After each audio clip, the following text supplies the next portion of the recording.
Hey, everybody, welcome to the Monday night live stream, Filling in the Grooves.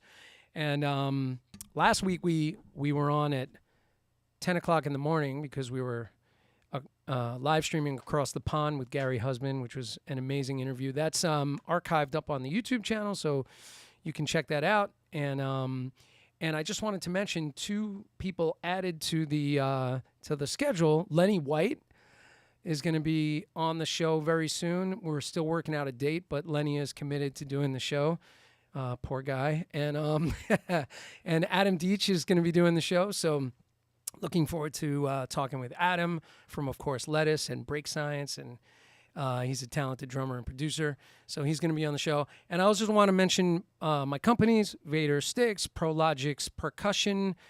We're going to talk about them in a few minutes. Offset Pedals, Sabian Cymbals, Black Magic Designs. And my Linktree QR code is up in the corner, so you can check out all my social links. And then my mailing list QR code is there, so you can subscribe to the mailing list to find out about all the live streams that are coming up. So, and I just wanted to, I don't want to be a downer, but I just want to mention our friends over in the Ukraine. Good buddy of mine, Maxim, is over there and, taking care of his family and trying to get through this. So we're thinking about you, Maxim, and everybody over in the Ukraine. So just wanted to mention that. So now I'm going to introduce my guest tonight, who, by the way, this guy has kind of done it all. Of course, he's a drummer, but he's a studio artist. He's done a boatload of movies. He's played with everybody, including, and I have to ask him about, he played with Ray Charles, which always interests me when somebody says that they played with Ray Charles.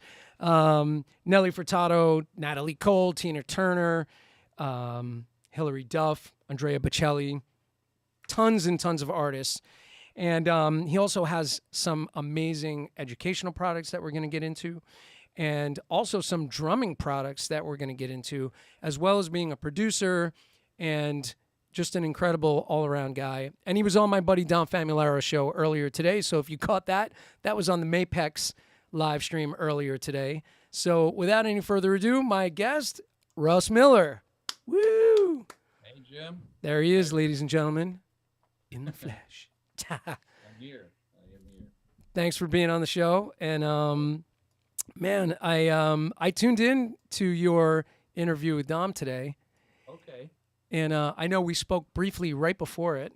Yeah, we had some tech challenges to get through. A couple little tech challenges. Dom kind of came in and was like, Jim, I need your help. And, we had a little Dom moment. Actually, I have, this is really corny, but I'm going to check this out. This is my Dom soundbite. Ready? I don't know. I play the drums. I like Italian food. I like to fish. Yeah. That was him reading from his book, The Cycle of Self-Empowerment. Yeah. It's going to be great. It's fantastic. Yeah. Dom is the ever enthusiastic gentleman. He is. And you know what? He was my second drum clinic ever. I was 12 years old. Oh, my God. I've known Dom for 43 years. That's insane. It's been a really long time. Yeah. So I was like a student in a master class of his when I was 12. And it was a long time ago. So we always laugh about that. Wow. Yeah. Dom, you're ancient.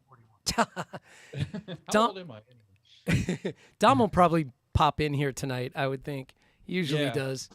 But we've done a million things together over the years, all over the world. Yeah.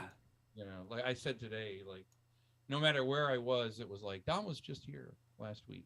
It'd be like in the Canary Islands, and like Dom was just here. I mean, anywhere. But the guys put some serious miles in. Oh my God, yeah. Serious, The first time I went to his studio, because I spent some time studying with Dom, and of course, he's the executive producer on my book, Filling in the Grooves. Yeah, it's a great And book. the first time I went to his studio, he showed me the map of the world on his wall with all the pins. Yeah, the pins in it. Yeah. And the pins are everywhere. It's full. yeah, it's pretty incredible, right? Yeah, he's done serious miles. Like I've done 2 million miles just on American Airlines alone. Oh my God. I know that he's done like way more than me. Like it's ridiculous. I don't know what he's done the past year and a half or 2 years. I said his wife, I'm surprised he's not dead or divorced because his wife's probably like, why are you still here? When are you leaving? Yeah, You know, yeah. like my wife Christine's got to looking at me the same way. Like, when is it? Is there a tour in the Is line it up here? is it time to start touring yet, guys? Yeah, Let's move along. By the way, I just wanted to mention, up front, your book, Transitions, which I have for a while, and this is my studio copy. And I think you were mentioning that this is going to be a 25th anniversary. yeah. The first book, the Drum Set Crash Course, and then that one. That's a couple years later. Right. Uh, Technically, the 25th anniversary was 2021, right? Okay. But I think right, it was 1996. Yeah, it's 25 years, and then Yeah. but it was in the middle of COVID, so we're gonna try to nudge it back, and but it's a combination of both books together, and then we remixed and replayed a bunch of the play-alongs, and you know did a bunch of new audio stuff, and then kind of it was always intended to be one book, but it was so ginormous that it just would have been like 200 and some pages long. So we did the crash course first, and then that one second. And Right. yeah, and then I did the Commandments of R&B Drumming series with Zorro. We did that together. Yeah, that's an amazing book. Thank you. And the I had Daniel Glass on, and he later on did the Roots. Was it the Yes. Roots of early? Roots of R&B drumming. Yeah, that was like the really early stuff. Our stuff picked up sort of in Motown, Yeah, late 60s ish, and went on from there. yeah. I mean, for any serious student, drummer, educator, you guys should have all these books we're talking about. Should be in your library for sure. And there's serious play-alongs and transitions, and then all of your other stuff. I mean, if you go on Hudson, I wonder if I could just pull this like over our faces. If you go to Hudson music.com and go to the digital Hudson, it's got some stuff up there, right? I think we got your DVD up there, right?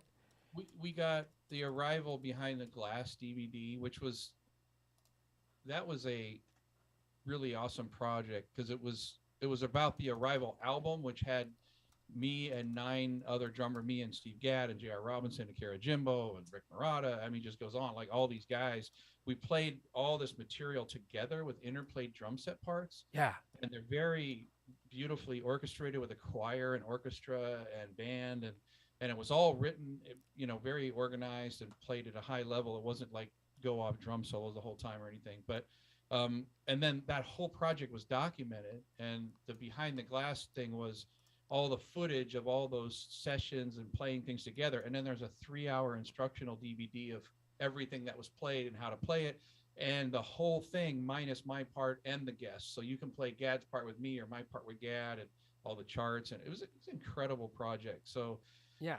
that was cost more and took longer than it should, and it was out for a while. And so they have that. And then I did a lot of the stuff in the app. Right. The app that they have. Drum Guru. Right. So I did a bunch of lessons for that back in the day, and they were really focused on working drummer. Hey, I got to play the Cohen Bar Mitzvah Friday night. Like, Right. How do I play a cha-cha? I mean, I need to know that right now. I don't need to know 7,000 cha-chas. I just need to know what's going to work. You know what I mean? That's such great stuff. I think the series, right? The series is called Must Know Grooves. Casual Date Must Know Grooves, right? Right, there you go. Yeah. Yeah. I don't know how many, but there's quite a few that we did. Yeah, there's a whole bunch up there. And actually, of course, Rob Wallace and Joe Bergamini was a part of that app. Yeah. And there's some great stuff up there. And I checked out your intro to Brazilian grooves up there, and you do such a great breakdown of that. So anybody that isn't familiar with that stuff, you can get that on Hudson also, as well as the app Drum Guru. And all those books, and there's like 4 books and 4 DVDs or something with Alfred as well. Right. Alfred, which was Warner Brothers Publishing before they sold it to Alfred. And then,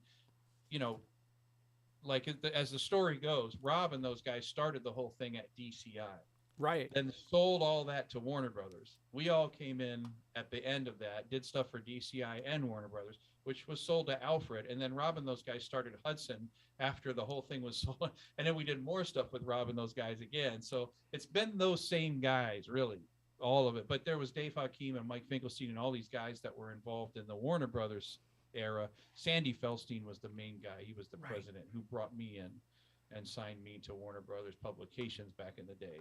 So it was that era, but that was like when that stuff was on fire. Yeah. It was, I mean, I bought my house with like an advance on one of those books. Like that was back when it was like, this was real deal. That's when you made money, like making drum books. Yeah, exactly. Yeah. Now you wait for the royalty checks, and it's Right. it's like, really? Yeah. Exactly. How many downloads did I get? There's a few zeros missing on this.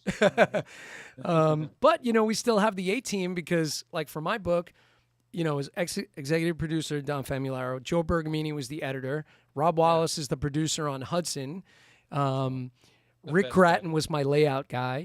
So those guys are all still doing it, and all the same guys. Yeah. Yeah, Great. man. Best in the business.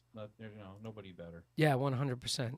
Yeah, for sure. Yeah, your book's great, man. It's awesome. Oh, thanks, man. Thanks. But yeah, it was a good time to do all that, and I liked it. I mean, I ended up doing like the percussionpathway.com, which is an online school. So it's the next generation of how to deliver that stuff. You know what I mean? It's now it's online, and if you go to percussionpathway.com, you can sign in and sign up for all that. There's 165 lessons, 5-camera HD. Wow. I mean, tons and tons of stuff. I mean, there's everything like physical, musical, music styles, all the physical stuff, music business. There's courses on like history of R&B, history of gospel. There's I had professional fitness guys come in and teach you how to do workout and fitness stuff like that wouldn't hurt you as a drummer. And Wow. I mean, there's just like tons of stuff up there, And does it link to that on your website, by the way? It does. Yeah. It says Oh, yeah.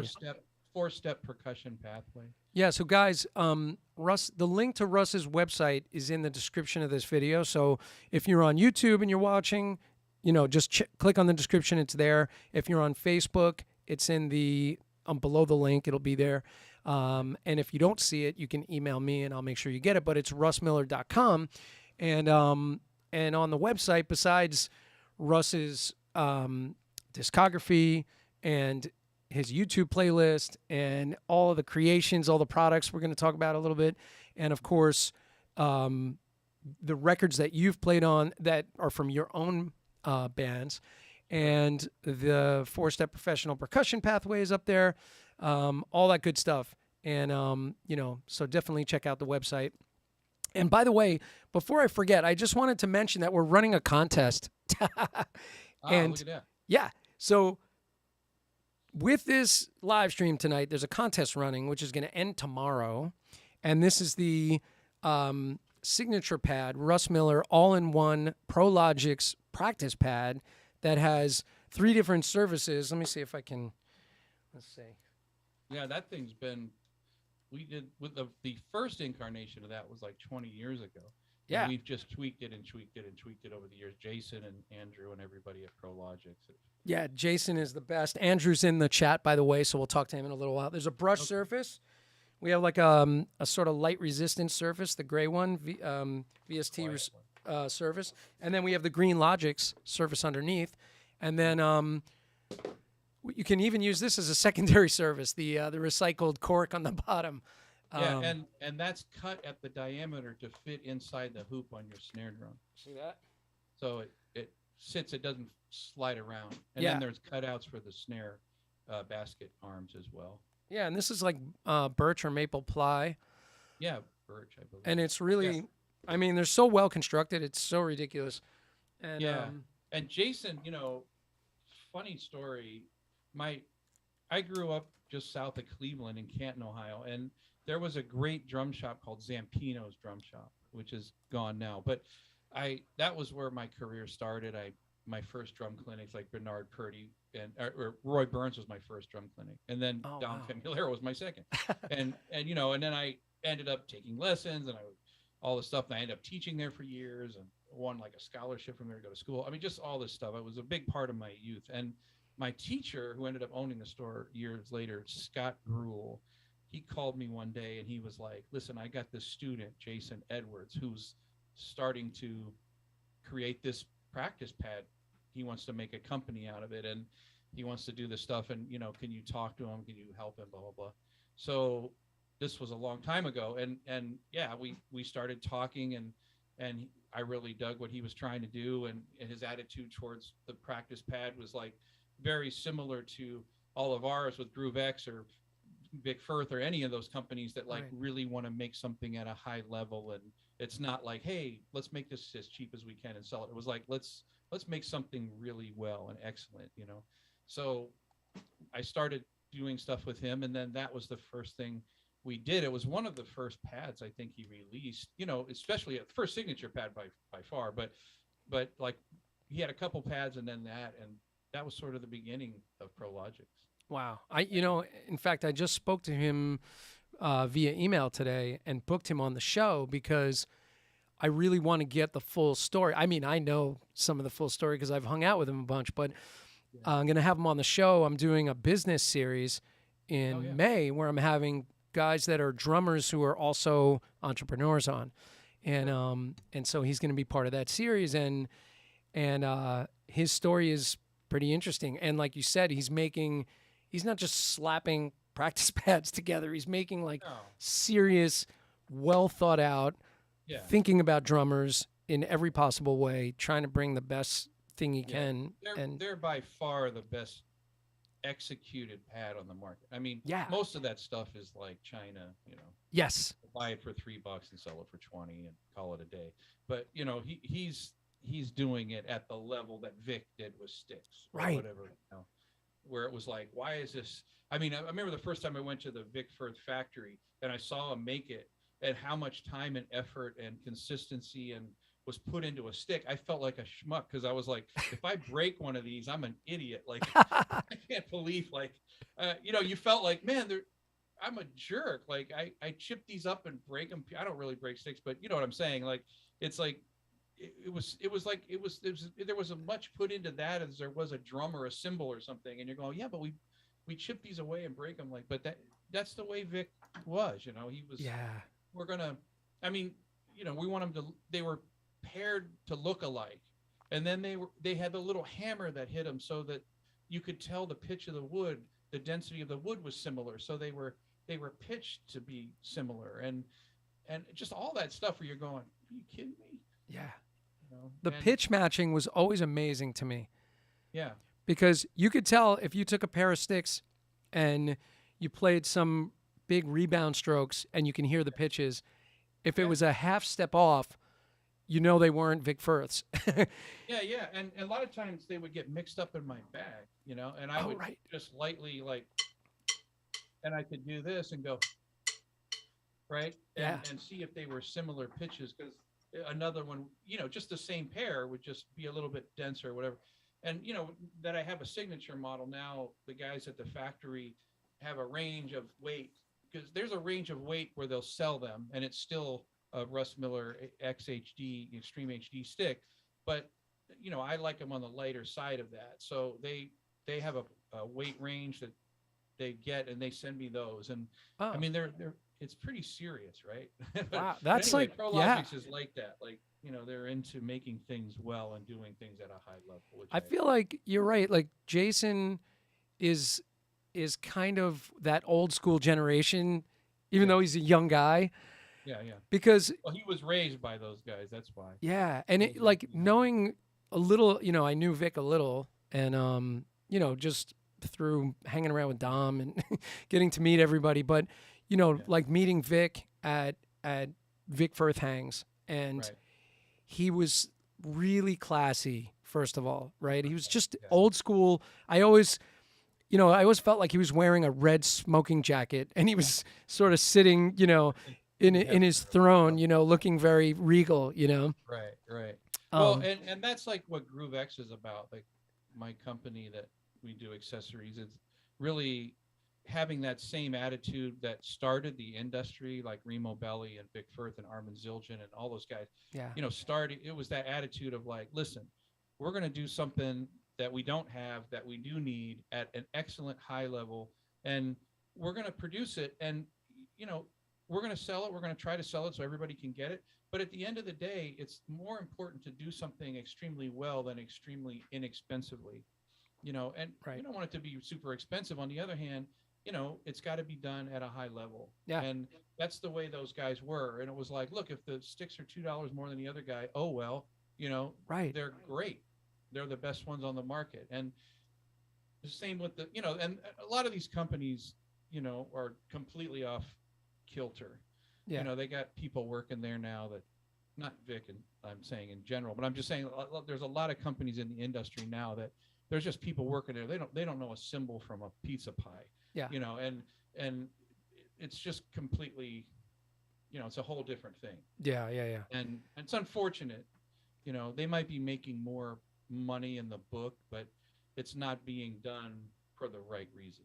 And that's, I'm old enough to say that and not care anymore. So I mean, there were so many, in the industry, there's so many guys that if you've been around long enough, you knew some really smart and knowledgeable guys that were in and around the business, or just guys that were fun to know, like Lenny DiMuzio.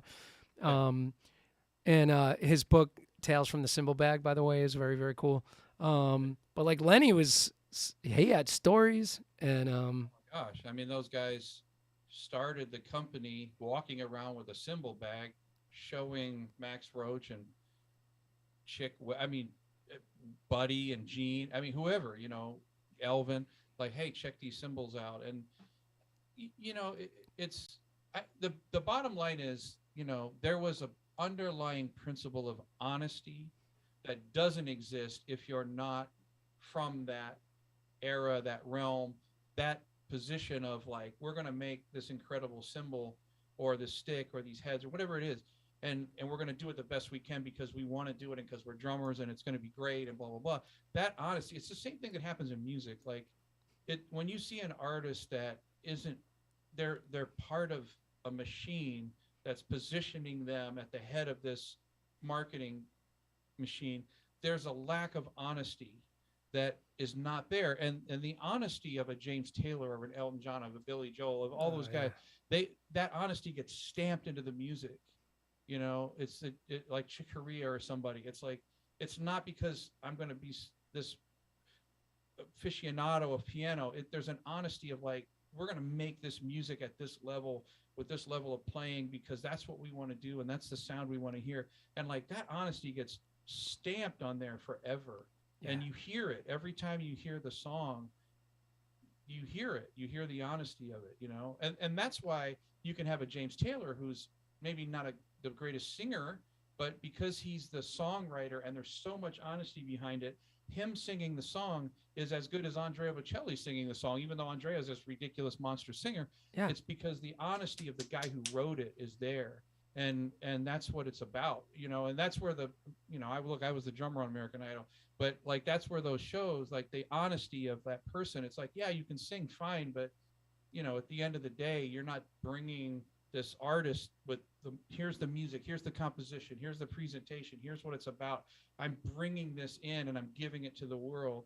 That's not there. It's just like, you're a great singer. Great. Congratulations. But right. That's why so many of them are not successful. There's only a few that work, the ones that did have that. Yeah, that's true. I think, I'm going to shut the air down because I think it's bleeding into the mic. I think, as to what you were just saying, like a guy like James Taylor, who there's such honesty in the music and the intent is to deliver a story to you. Yeah. And he's a storyteller. But, as far as like technically, right, he might not be the most amazing singer technically, but he evokes emotion out of you because of the way he delivers it. And, James Taylor can make you cry with a song because of the way he delivers it and the lyrics. And they're not pro tooling and auto tuning and doing anything to those performances. They're capturing some of the greatest performances. You look back at the stuff that Carlos Vega played on, and Russ Kunkel and Lee Sklar, like all those musicians, just laying down the greatest tracks, you know? Yeah, and the great singers of all time, Sinatra, or even more generational singers like Celine Dion or Whitney Houston or somebody, what made them great was they were technically awesome, but they got inside of the composition, even if it wasn't theirs, and delivered it in a way that the honesty of them delivering that composition was there, right? Like when Whitney sang, the national anthem, it's like if you can sit through that and not, the hairs stand up, then you're probably dead. Yeah. I mean, you need to check your pulse, because there was something that she loved about what she was doing and the country and the patriotism of it and singing that song and being a ridiculous singer and all those things coming together, where the delivery of that, you're just like, okay, this is freaking awesome. Yeah. Like it's awesome, and it's awesome in every way. And she was one of those people that could get inside of a song and, look at all those amazing songs that she delivered. Celine Dion's like that. Frank Sinatra from the other generation, guys that, they would deliver a song like they wrote it. They never wrote any of those songs, right? But it was theirs. They owned it from that moment forward because of what they could do. And that's something that I learned, to try for me to do on the drums from guys like Steve Gadd and Max Roach and Elvin Jones and Roy Haynes, and where it was like, I'm going to paint this picture on the drums tonight in a way that only they could do. And you were lucky to be in the room to witness it or to hear it, or it was like there was something stamped in there. They was giving so much into what it was and cared so much about what it was, and for all the right reasons, not because it was like, dude, dig my chop, or right. Look how cool this is, none of that. It was the honesty of it was so deep. And that's the fear of, witnessing things on social media or whatever, because part of the thing about that is like, dig me quickly. Yeah. Right. So I can grab your attention. And then like the depth of the honesty of it is not quite there, so Agreed. that's where it's dangerous. You got to make sure that you're doing things for the right reasons. Yeah. We have to say rest in peace to Chick Corea, but I saw Chick, when he was doing the 75th anniversary of The Hollywood Bowl, or what? The Blue Note. Yeah, at the Blue Note, and of course They Steve did it out Gadd. here too. Yeah. Man, those shows were so amazing, and just watching, I've seen Steve Gadd many times, but watching Steve from behind his drum kit at the Blue Note, and watching them play that music from those early Chick records was just talk about goosebumps. Yeah, the emotional commitment Yeah. into what was being performed by those guys is super high level. Oh yeah. And we were just talking to a friend of mine, George Shelby, one of the great sax players in the world. We were at that show, the 75th out here at the Hollywood Bowl. Okay. So he had everybody in one night, because I know the Blue Note, they did it in different nights. Yes. But out here they had it in one night, and different cats were like the Electric Band and then the Airtoe and everybody, that whole era, and everybody. And then they had, this was when Brecker was alive, right? So they did the three quartets with Eddie Gomez and Michael Brecker and Steve Gadd. And I'll never forget, there's been a few moments that completely astounded me as a audience member. And the three quartets, there was a brush solo in one of the tunes after Brecker had just peeled everyone's face off, for this soul, like literally, like where you're just going, I don't know what I just saw or heard, but it's frightening, and Gadd, instead of just tearing into this thing, he pulls the brushes and plays this brush solo. And like, it was so insanely ridiculous, just not crazy chop, just what he did from an emotional standpoint and a musical standpoint. He got a standing ovation in the middle of the song from the Hollywood Bowl. For everyone stood up and clapped it for this brush solo in the middle of a song.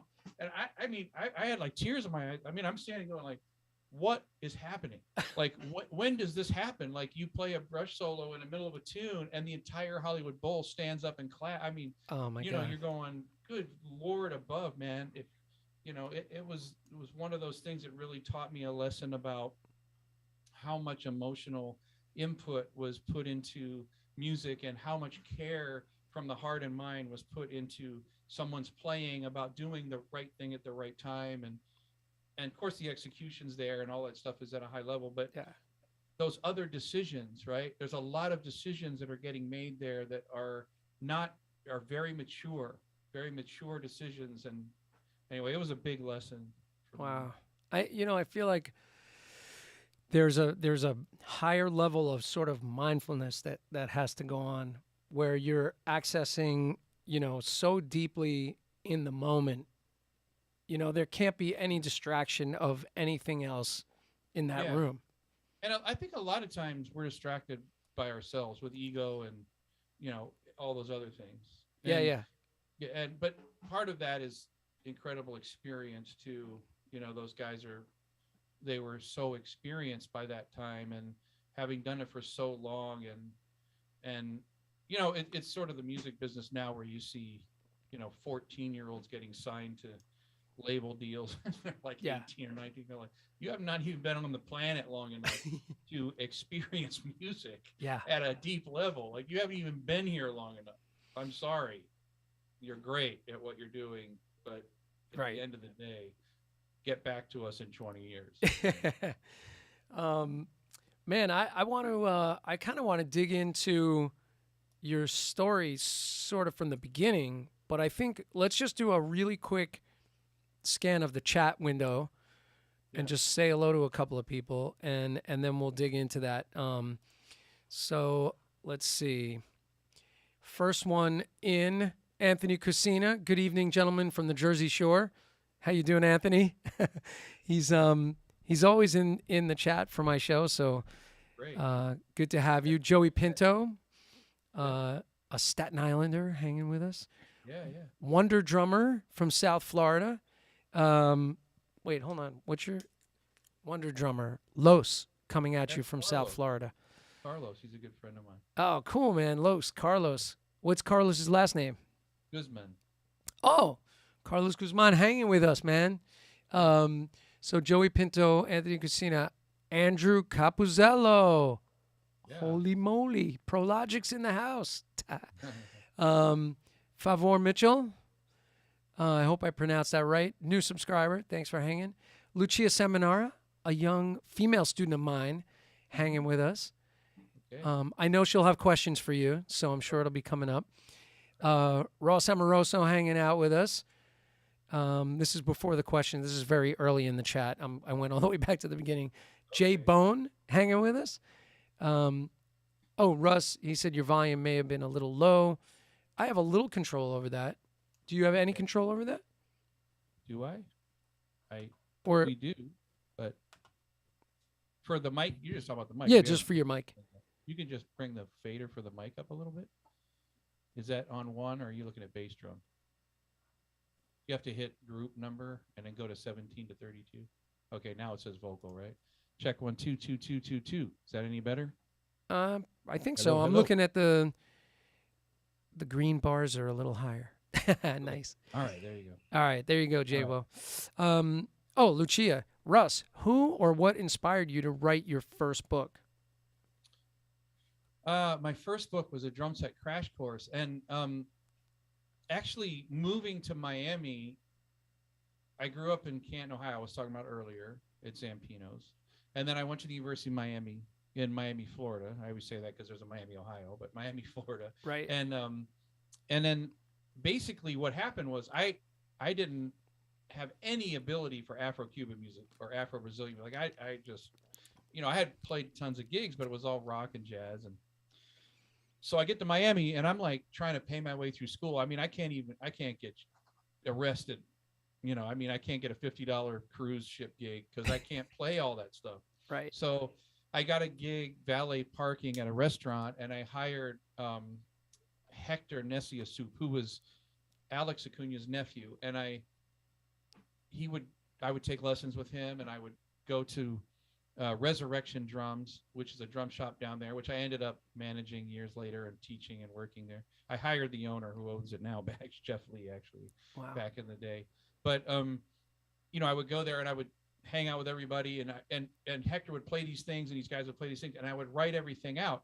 And I came up with this 5-step method of learning a music style. And I just sort of applied those steps to each style, like, what was the basic groove? What was variations of that groove? What was the mix that I used playing? Was the kick loud or a snare loud or things like that? And then what was fill concepts? Like a reggae fill, ends on the upbeat and a 4, or, was it landing on the downbeat? That kind of stuff. For Afro-Cuban stuff, it was like, what's the foundational rhythms like clave, and what were the different clave variations? And I had these steps of learning these music styles, and Afro-Cuban and Afro-Brazilian was really a catalyst, because there's so many micro styles inside of there. Yeah. And I would take those things and I would go through, and I built this whole little catalog or library of stuff so that I could just go do gigs, and like, hey, if somebody calls, whatever, a wonko, what do I play? Or, a rumba or cha-cha or whatever it was. And so I ended up going, this is pretty cool. And I applied it to all these other styles, rock and jazz and country and blues. And I put the whole thing together, and I took it to Sandy Felstein at Warner Brothers Publications, because a friend of mine, Joe Testa, he's now the vice president of marketing at Zildjian. Right. But back in the day, he was coming from DCI. We were talking about that earlier, to Warner Brothers. And we had met, and we had been hanging out, and he said, well, this is great. I want to give it to Sandy. So I gave it to Sandy, and he says, all right, I'll take it for the weekend. And he came back on Monday. He called me into his office, and we went in, and he throws the book across the table, and it's got red marks all over. It looks like it was a CSI crime scene, just full of red marks. And I was like, oh man, so you hated it, huh? He's like, no, I love it. Make all the changes I did. We're putting it out, in November or whatever it was. And that's how that happened. It was, again, necessity is the mother of invention, right? Because it just kind of came together. So that's how the drum set crash course happened. And that's what that's all about. And then Transitions was sort of the independence thing to that. And that's how that whole system came together. By the way, kids, if somebody throws the book back at you and there's no marks in it, you're in trouble. But if it's all marked up, that means go work on it, because we like it. Right, exactly. Especially somebody like Sandy Felstein, who wrote the Yamaha method for, right, band and orchestra. I mean, he had hundreds and hundreds of titles that he wrote, and was the president of Warner Brothers Publications. So oh my I God. was like, whatever he said, that's what we're doing. So that should answer your question, Lucia. And by the way, Lucia just yesterday in her lesson was working on playing, getting her cascara pattern down, playing the bomba pattern in her bass drum, playing left foot clave, and then starting to play sort of a conga pattern with her left hand. So she's getting a little 4-way independence going at 13 years old. Let's do it. Yeah.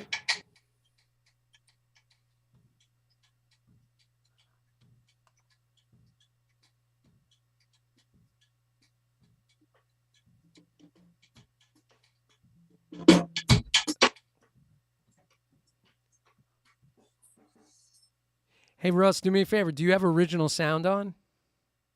Maybe. You want to click... It's probably off, because you're getting compression.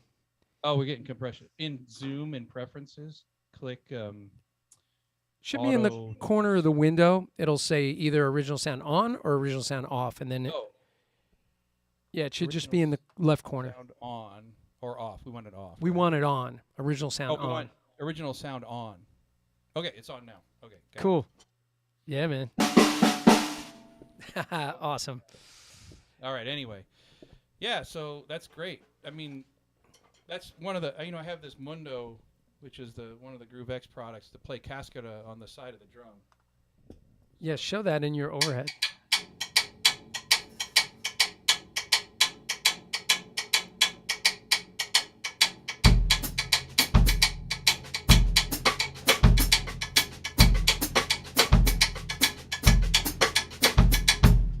Nice. Yeah. One little trick about the bomba pattern on the bass drum is the and is kind of a fill traditionally, right? So, ba, got, get that, get, fill, fill, fill.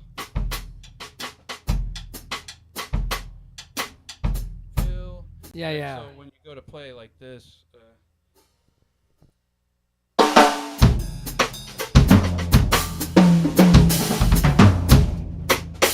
Right, so I'm playing that kick drum note as it's a fill, and sometimes I break it up inside of the hands, but a lot of so you don't want to play one to go bang to go boom to boom bang to boom boom. It's kind of like playing a fill every 2 beats. It'd be like doom doom gaj doom doom gaj doom doom doom in a rock beat. So you want to be a little bit sparse about that.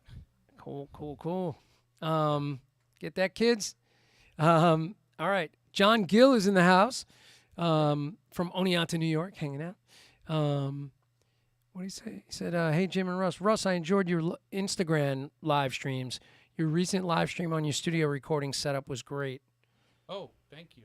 Yeah. Yeah, thank you. We have, I was telling Jim earlier that we have 2 complete rigs here. One is for streaming and stuff like this, and then there's a 32-channel splitter that splits every mic dry, and then that goes to the main control room for tracking for records and, for real tracking in Pro Tools HDX, and then the other side of the split goes to a X32 console, Behringer X32 with a whole separate mix, and then into the video switchers and stuff, and so on and so forth.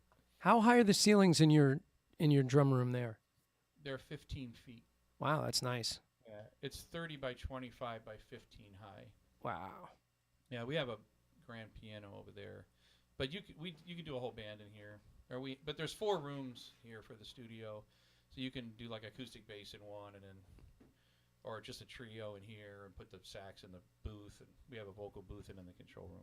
So. Wow, awesome. By the way, Ross Amoroso says greetings from Ohio. Yeah. Right. Could you talk a little bit about recording with Al Jarreau? Yeah, Al. I played live with Al. The last time was years ago, but Al. He was an incredible musician, one of the strongest people on stage, and actually, this little bass drum that I used to the side, Bobby Caldwell and Al Jarreau were sort of the 2 catalysts for that, because when I toured with Bobby, it was the same kind of situation where they had a lot of jazz compositions that were a part of their show, but they also had all these R&B hits. Yeah. Right? Like Caldwell was What You Won't Do for Love and all that stuff. So I had to have an R&B kick for that, and then like if you played swing or something on the R&B, it didn't sit as well. You wanted like a smaller open bass drum, right? And Al was kind of the same kind of thing, but that's why I started doing that. So I had this sound.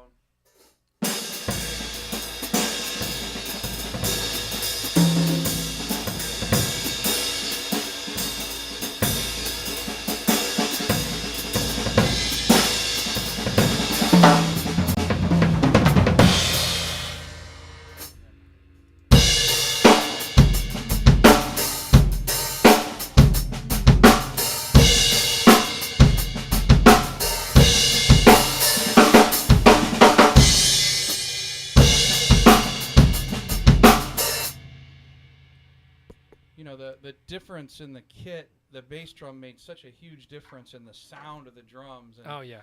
And even just playing the toms.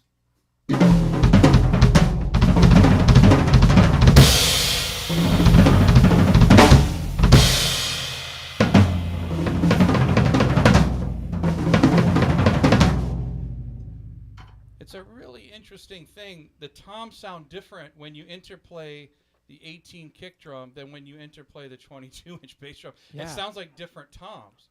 It's really odd, just because of the way that the frequencies work within the family, and I thought that was really kind of cool that when you went to play straight ahead music and I had that open bass drum, that the toms sort of opened up and had a different color to them just because of the bass drum that was involved in interplaying with them. So that's how I ended up doing that, and those kind of gigs, were were the catalyst for doing that. But Wow. you know, Bobby and Al, both those guys are incredible musicians.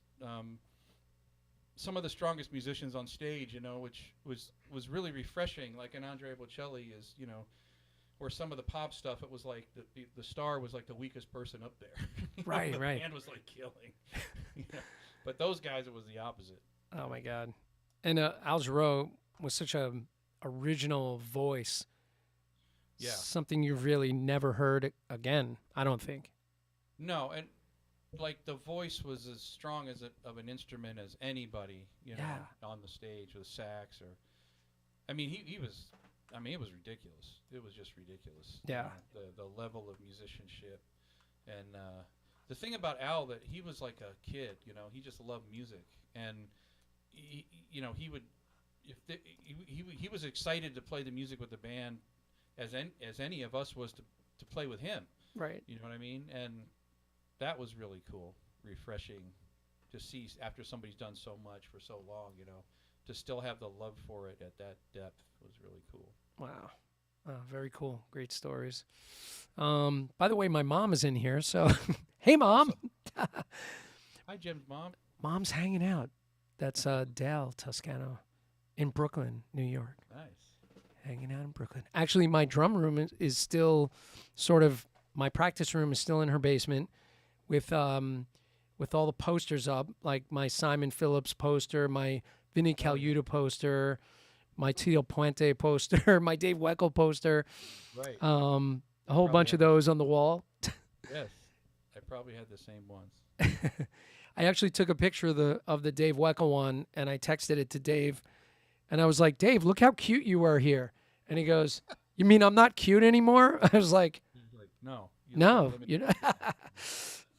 No, we both had the mullets rocking back in the day, Dave and I. Yeah. Yeah. And the parachute pants. That's true. We both had those. He had the leopard ones though, that he wore on a video, which was not good. But then I wore some faux leather ones on a tuning video one time, and I paid for that too. So. Wait, the leopard print ones that he wore were on that first Yes, right. DCI video, right? Yeah, we wrote him pretty good about that.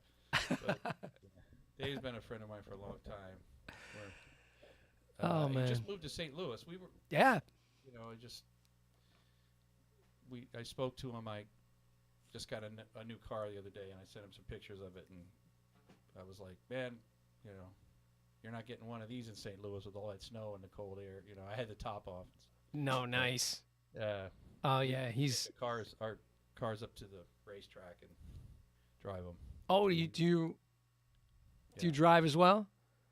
Yeah, not like him. He's like a professional level guy, but I enjoy it, and we would go and hang, and yeah. He's got the simulator in his house. I know. He's into it. He was like booking shows around where the tracks were, like, you know. What? Like, Oh, that's great. There was a possibility of taking the car. It was like, okay, I'll do a show there. You know, it was. Oh, that's great.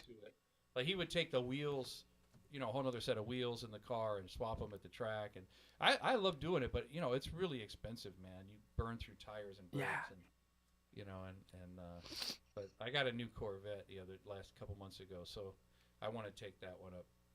I haven't taken that one up. I had another Mercedes that I would race before, but you know, I love it. It's just it's expensive. It's expensive, yeah. It's too expensive. Rest in peace, Neil Peart, but he was also into racing. Yeah, he had a beautiful car collection. And he would go to the same place in Willow Springs up in Lancaster. Yeah. With Dave sometimes. But yeah, he was into it. Yeah, he had every car he had was this beautiful iridium silver, like the old Mercedes and the old Ferrari. Everything was the same color. It was really, really cool. Wow. Let's see. Oh. So Anthony Christina says, "Hey Russ, would you please talk about how you set up your home studio and how you're communicating with the world these days?" So Anthony Christina, I helped him set up his home studio, so he's very interested in studios. But this is really a studio that you're in. this new facility, because it is new, right? A newer Yeah. facility Yeah. is You're really a full-on professional recording yeah. studio. Yeah. It's sort of a world class level. I mean, we have a Digidesign D control, Okay. which is a 72 channel control surface for Pro Tools HDX. And here's the thing. Like, I didn't start with this. Obviously, it takes a long time. Yep. I started many years ago, putting together stuff, and I was doing online session stuff for years. I started actually in like 2004, Oh wow. and was working doing those kind of things. We were FedExing hard drives because the internet couldn't really handle it that much. But we would do some video conferencing stuff, and they would be able to talk me through stuff, and I would play it and then send them drives and things. And then as it went on later, we would upload and download things. But yeah, I've been doing that kind of stuff for a very long time and building the studio over a period of time. Right. Trying to make smart investments in equipment, because there's some things you can buy that will last forever, like mic pre's and EQs. Like I have API and Neve mic pre's and API and Neve EQs. That stuff never goes out of style, so it's great to invest in those things. Whereas, a computer and some softwares that stuff kind of updates and goes out of style, and you end up buying them again. And Pro Tools, I think I bought it 4 times now or whatever. So like microphones, mic pre's, EQs, high-end cabling, analog gear like Empirical Labs distressors, LA2A compressors, things like that. Those are great investments that last kind of forever. And then I try to lay light on stuff that I know that you got to keep buying over and over. But because I do a lot of major motion pictures and television, and I gotta have Pro Tools HDX because that's just the world that they live in. Right. So I don't really have the option of using a Logic and stuff like that. I mean, everything's coming to me in Pro Tools, has to be done in Pro Tools, and then delivered back in Pro Tools. So I just have to bite the bullet and use HDX. And you have to do it anyway when you use drums, because I have so many channels. I track 16 channels of drums. Right. For this kit. And so to get that level of stuff to track without latency and everything, you need to have the higher end Pro Tools stuff. Yeah. But yeah, it's been, I've just built over the years. It's not like I just showed up like, hey, here's $1 million studio. I mean, when I came to LA, man, I lived in an 8x10 storage closet at a rehearsal facility for 13 months, and I took a shower at Gold's Gym. Gotcha. That's how I started here, So it takes a while to get to this. So you gotta. It's been an investment. It's been a business and something that I've done for a long time.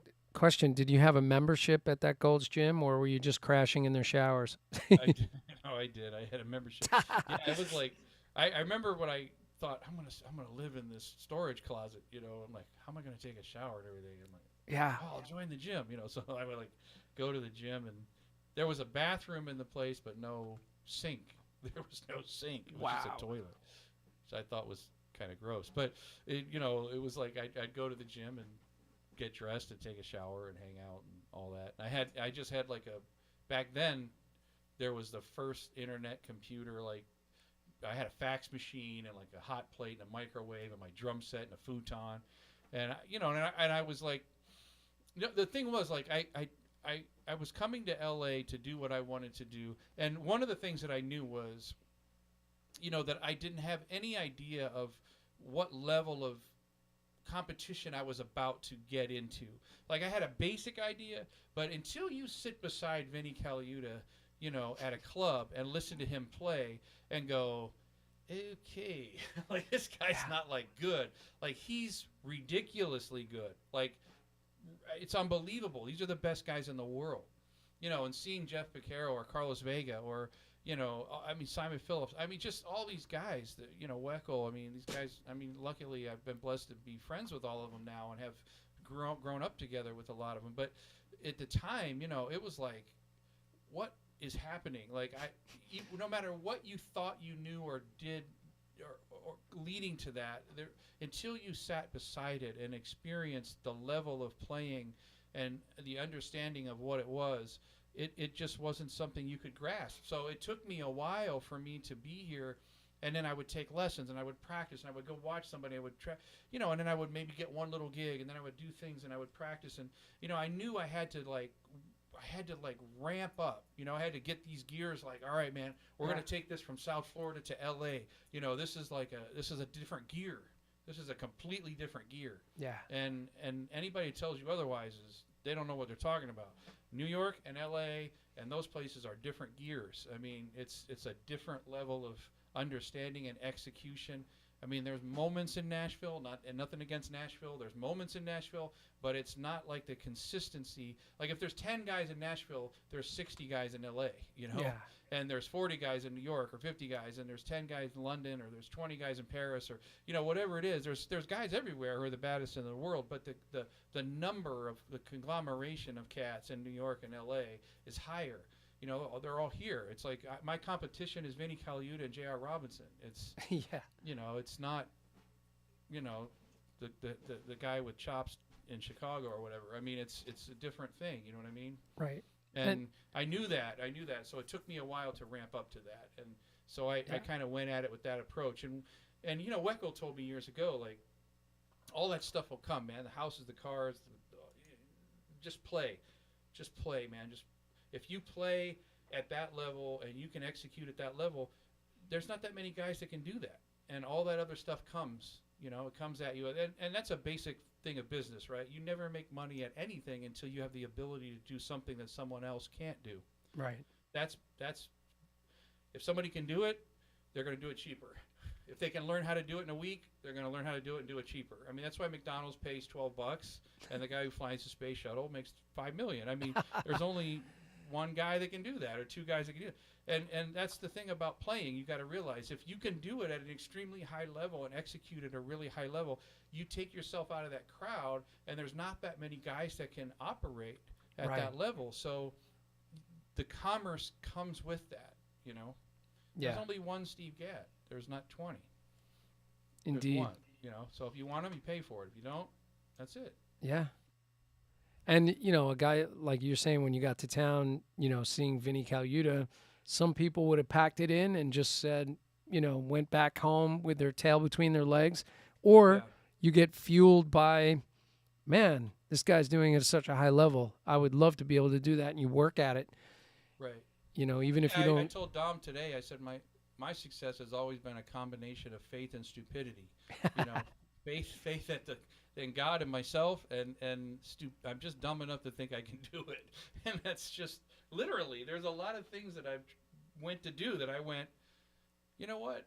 I'm just going to try this. I think I can do this. And that's it. If you don't put the money on the table, you can't win the bet, right? That's it. Fake it till you make it. I mean, pretty much when you're starting out, it's like say yes to everything.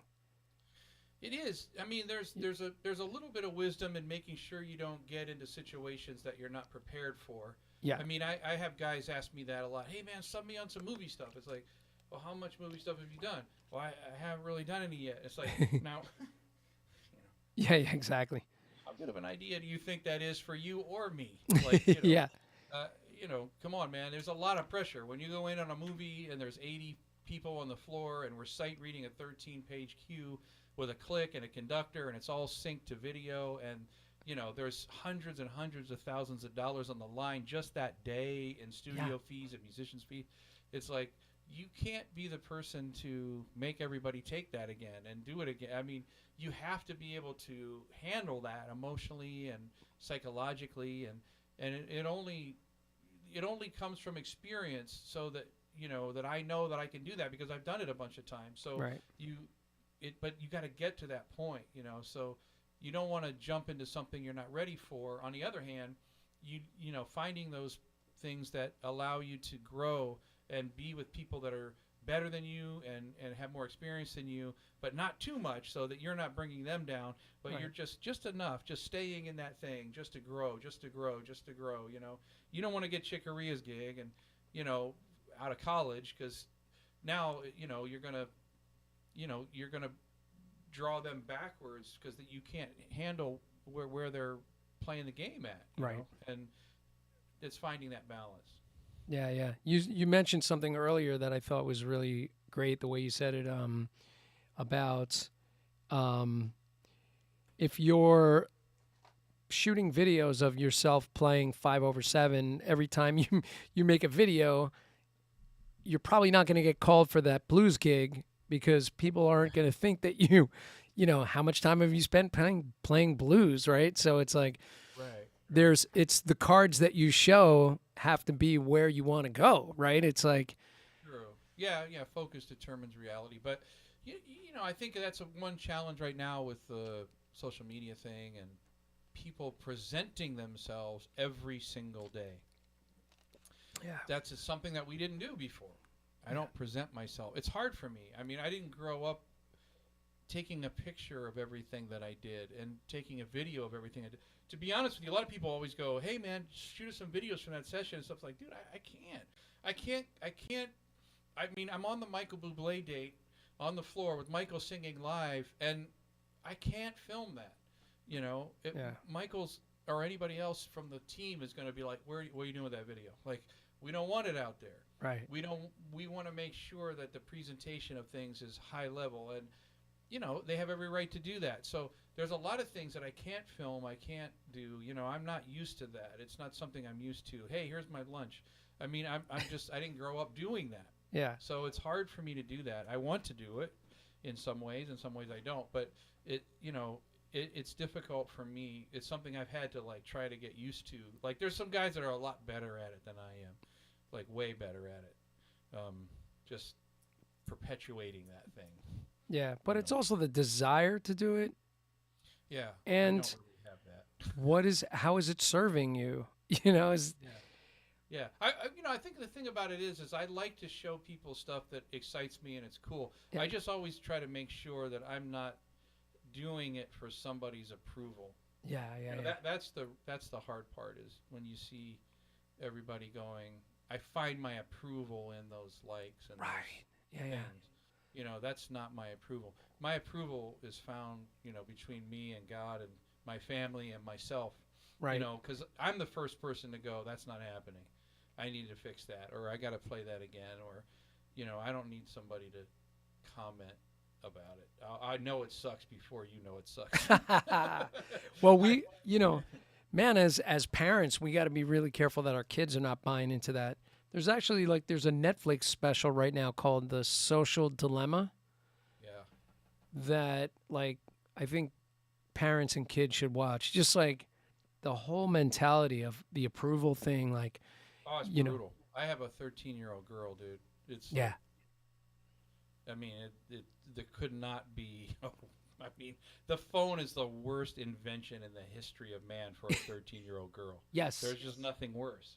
Yeah. Really, there's just nothing worse. And trying to make sure that it doesn't go off kilter is really difficult. In one way, it's amazing what they bring to us, and the other way, it's horrifying. But from a music standpoint, I think it's great. I mean, there's some things, the visibility of mediocrity is much, much higher.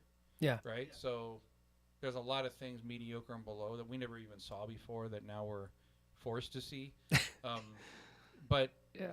There's a lot of things that we wouldn't have never seen that is awesome too, which is great. So as with everything, man finds a way of destroying everything. But, there's something to be said about, making sure, my buddy Ash Sohn is a great example. Yeah. Ash does exactly what he wants to do. He's very into social media. We've talked about it a lot. He's way into it. But he only films exactly what he wants to do, which is play grooves and play music and play, cool sounds and things like that. He doesn't do drum solos because that's not what he wants to do. So I think where you just got to clean that up is where, it's like I'm doing crazy drum solos all day long, but I'd like to get a gig with a rock band and make a living. It's like no band's going to hire you unless it's Dream Theater to play this stuff. And Mike's already got that gig and he's a monster. So Yeah. just forget that.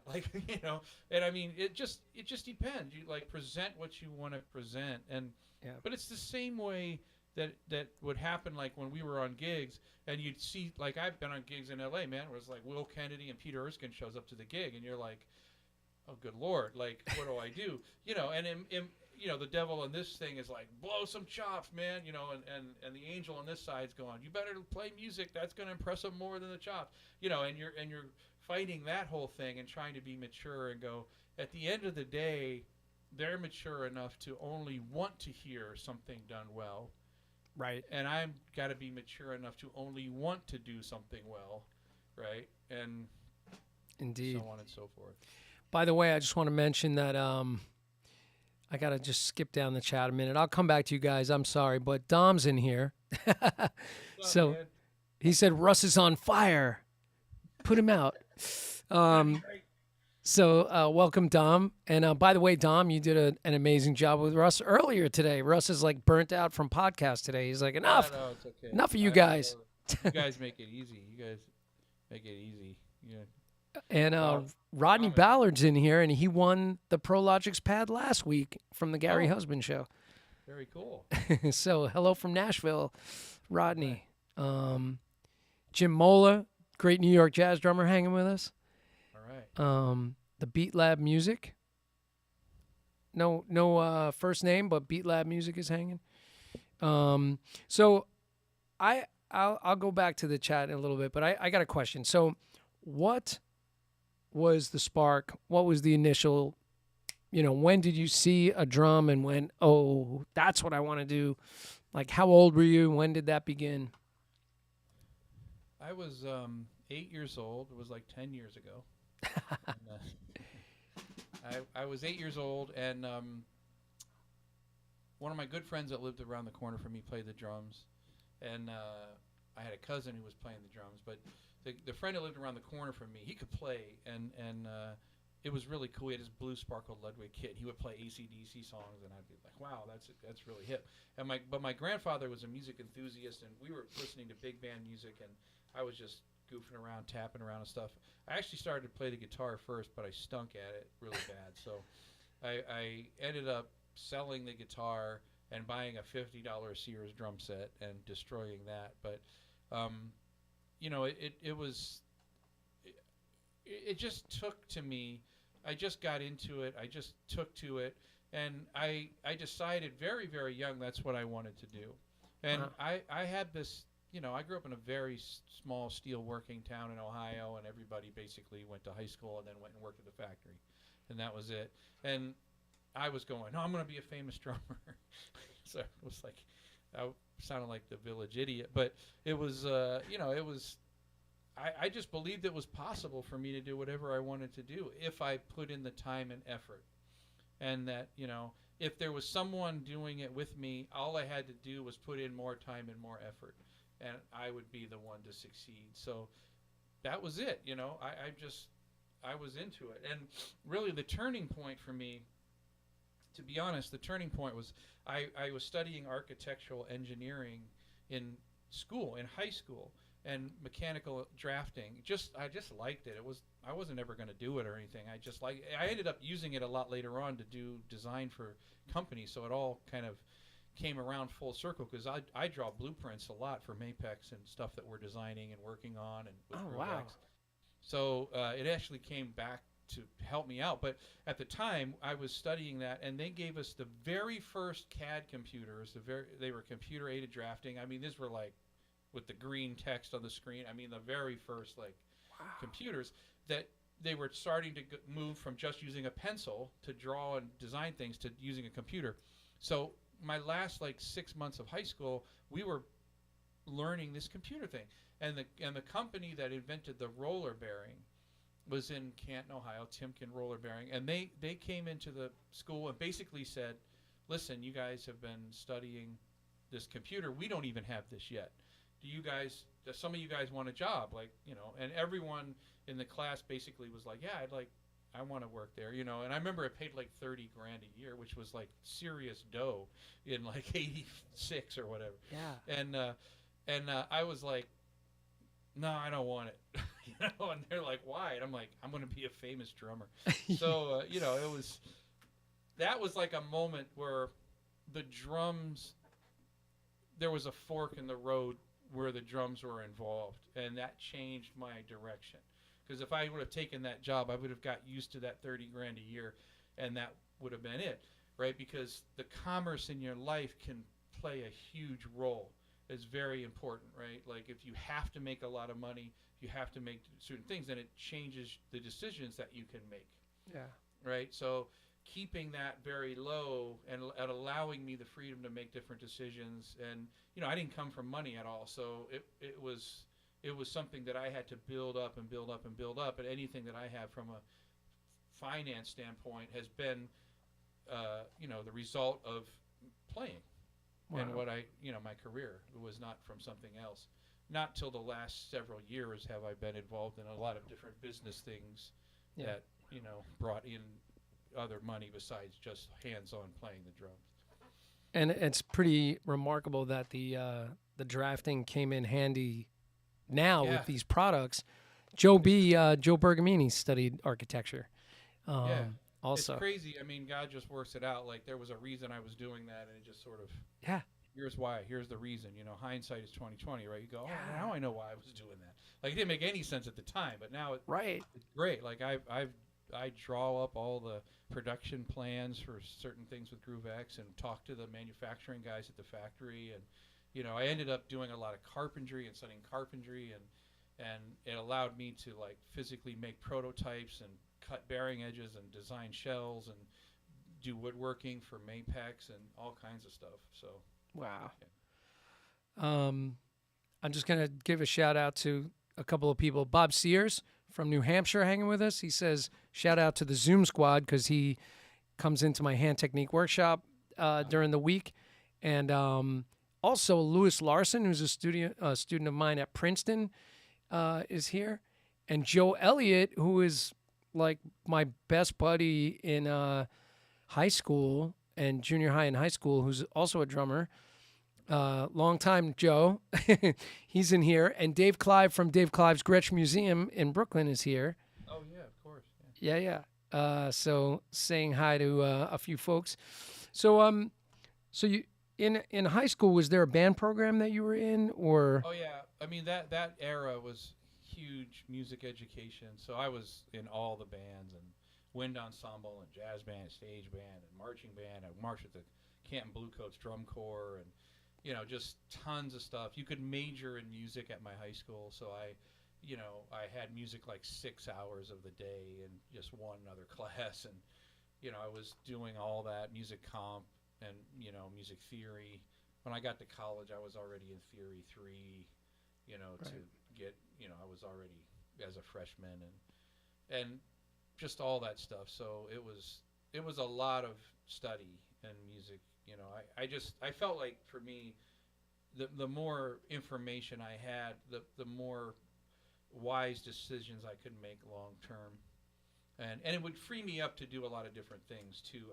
I knew that I didn't want to go, okay, I'm going to be a reggae drummer, or whatever. I mean, or one thing, because that one thing, if I didn't totally dig it 100%, I was going to be locked into it, and two, it was going to create a very narrow path, right, for me, and I needed to figure out what was working for me, and at the end of the day, it all kind of worked in some ways, and instead of becoming very stylistic, like, a rock drummer, like Phil Rudd with AC/DC, he's a rock drummer, groove rock drummer. Yeah. It's, it was like, I wanted to develop like a touch and a sound and an approach that was more broad and be interested in playing a lot of different styles. So I've played a lot of, everything, from Southern Indian music with the, stars from India to Andrea Bocelli to everything, just every kind of music, and try to be convincing at all of it and try to bring an approach to it that was convincing and made sense. Yeah. What was like the first gig, let's say, out of high school, that made you feel like, I'm heading in the right direction? Or I actually started working when I was 15 years old, and with older guys. They were all in their 35, 40 years old, and they were playing club bands, and we were just doing, club gigs. Mustang Sally and Leonard Yeah. Skinner and all that stuff. But it taught you how to get through a gig and play with a band and play to the room Yeah. was super important and all those things. So I started working professionally when I was 15. My precious grandparents used to drive me to the gig and then pick me up at 2 in the morning, even though he had to go to work at the factory at 5:30. And they were never so happy for me to get my license so I could drive a car. Yeah. But I started working very early, and then I would go to school and I would march with the band after school. Then I would go teach at Zampino's. Then I would go do a gig and then start over and do it all over again. Saturday I would work at night. I had my union card. Right. I joined the union when I was like 16, so I was able to go to bars. As long as you had your union card, you could go to a bar, and you just couldn't hang out. You had to hang out by the stage, or you couldn't go sit at the bar or whatever because I was only 16. But I was allowed to be in there with my union card, and then I just worked and worked and worked and did all kinds of different stuff. And then when I went to Florida, really the first time I even did regular jobs is when I went to Florida because I couldn't play Afro-Cuban music, like I said. Right. So I ended up working in a hot stamp factory and valet parking and different until I got enough facility together to play those styles, and then I started working again, and started doing casuals, and then I played with a lot of artists from South Florida. It's very successful artists from there that were based out of there. The whole Gloria Estefan crew of people that lives in Miami, and that there was a lot of other people that was working with the Bee Gees and just people that were in that area. My teacher was a drummer in the Bee Gees, and I just spent a lot of time down there doing a lot of things. Started doing a lot of my first recordings, and then came to LA in '95 and started to do the whole thing over again, really. Yeah. Just starting, here we go again, but now it's a bigger pond and And a different pond, really. I a mean, completely different pond. so specific. And What? then it was like, now it's LA. So now when you start getting gigs, it's like The Fifth Dimension and Taste of Honey and Bobby Caldwell and Al Jarreau and Natalie Cole. It's all national, international level stuff because it's LA. So, When did you get the Taste of Honey gig? dude, I started playing with Janice. Actually, the funny thing is, I would be landing, right, Harold? I was supposed to do the disco cruise this weekend. I was going to go back and do Earth, Wind, and Fire and Taste of Honey this weekend on this ultimate disco cruise. Oh my God.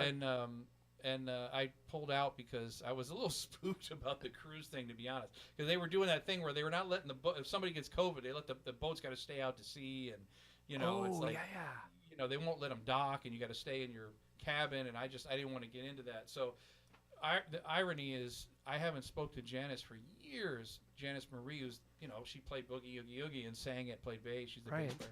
I love her to death. She's great. And I felt bad kind of pulling out of it. But, it was one of the first. The Fifth Dimension was the first gig that I did in LA, and that was great because I love that music. Billy Cobham played with the Fifth Dimension, and Hal Blaine did most of the records. So I told Hal years later, I was like, man, I was playing all your stuff with the Fifth Dimension. He actually came to a gig and saw me play with them, and he was like, man, you need more toms. Where's your Octopus set? The Octopus kit or whatever, But he dug it. It was fun. And then, Taste of Honey. So like mid-'90s, they were doing reunion stuff, and Janice was doing solo material. So it was fun.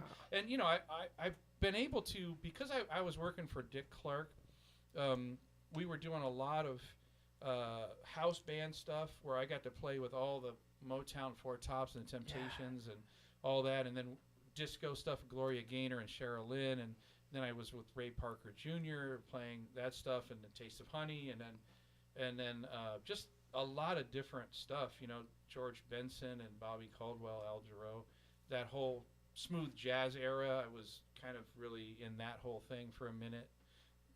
And then ended up playing with a lot of other people, just at a lot of other gigs too. And with Idol, playing at Idol and like house bands, I would play with a lot of people. Like I would do like the All-Star Sax Night and play with like all these Dave Codd, whoever, all these sax guys, and we would do award shows and stuff and play everybody's music, and so a lot of different experiences. Yeah. That's pretty funny. Dave, there's a guy named Dave Weiss who's in the chat that played with Gloria Gaynor later. Yeah. Yeah. And actually, I had Ralph Roll on the show who played with Chic, Nile Rodgers band. Do you know Ralph? Yeah, he's a great drummer. Yeah, he's a great guy, great drummer. I love that band, man. Yeah. Killer, right? Yeah. And by the way, speaking of the Octoplus set, Jason Sutter, touring with Cher, had that Octoplus rig for like the last couple years of touring. Well, you know what's so funny is I just shot a music video for Kirk Covington's latest single, which was number 20 on the AC charts. And it's called All the Way. And we shot it here on the soundstage. If you check it out, just go to like Kirk Covington All the Way or whatever, it'll show up. And we got all the concert toms from Mapex, and I made like an Octoplus kit. Oh, wow.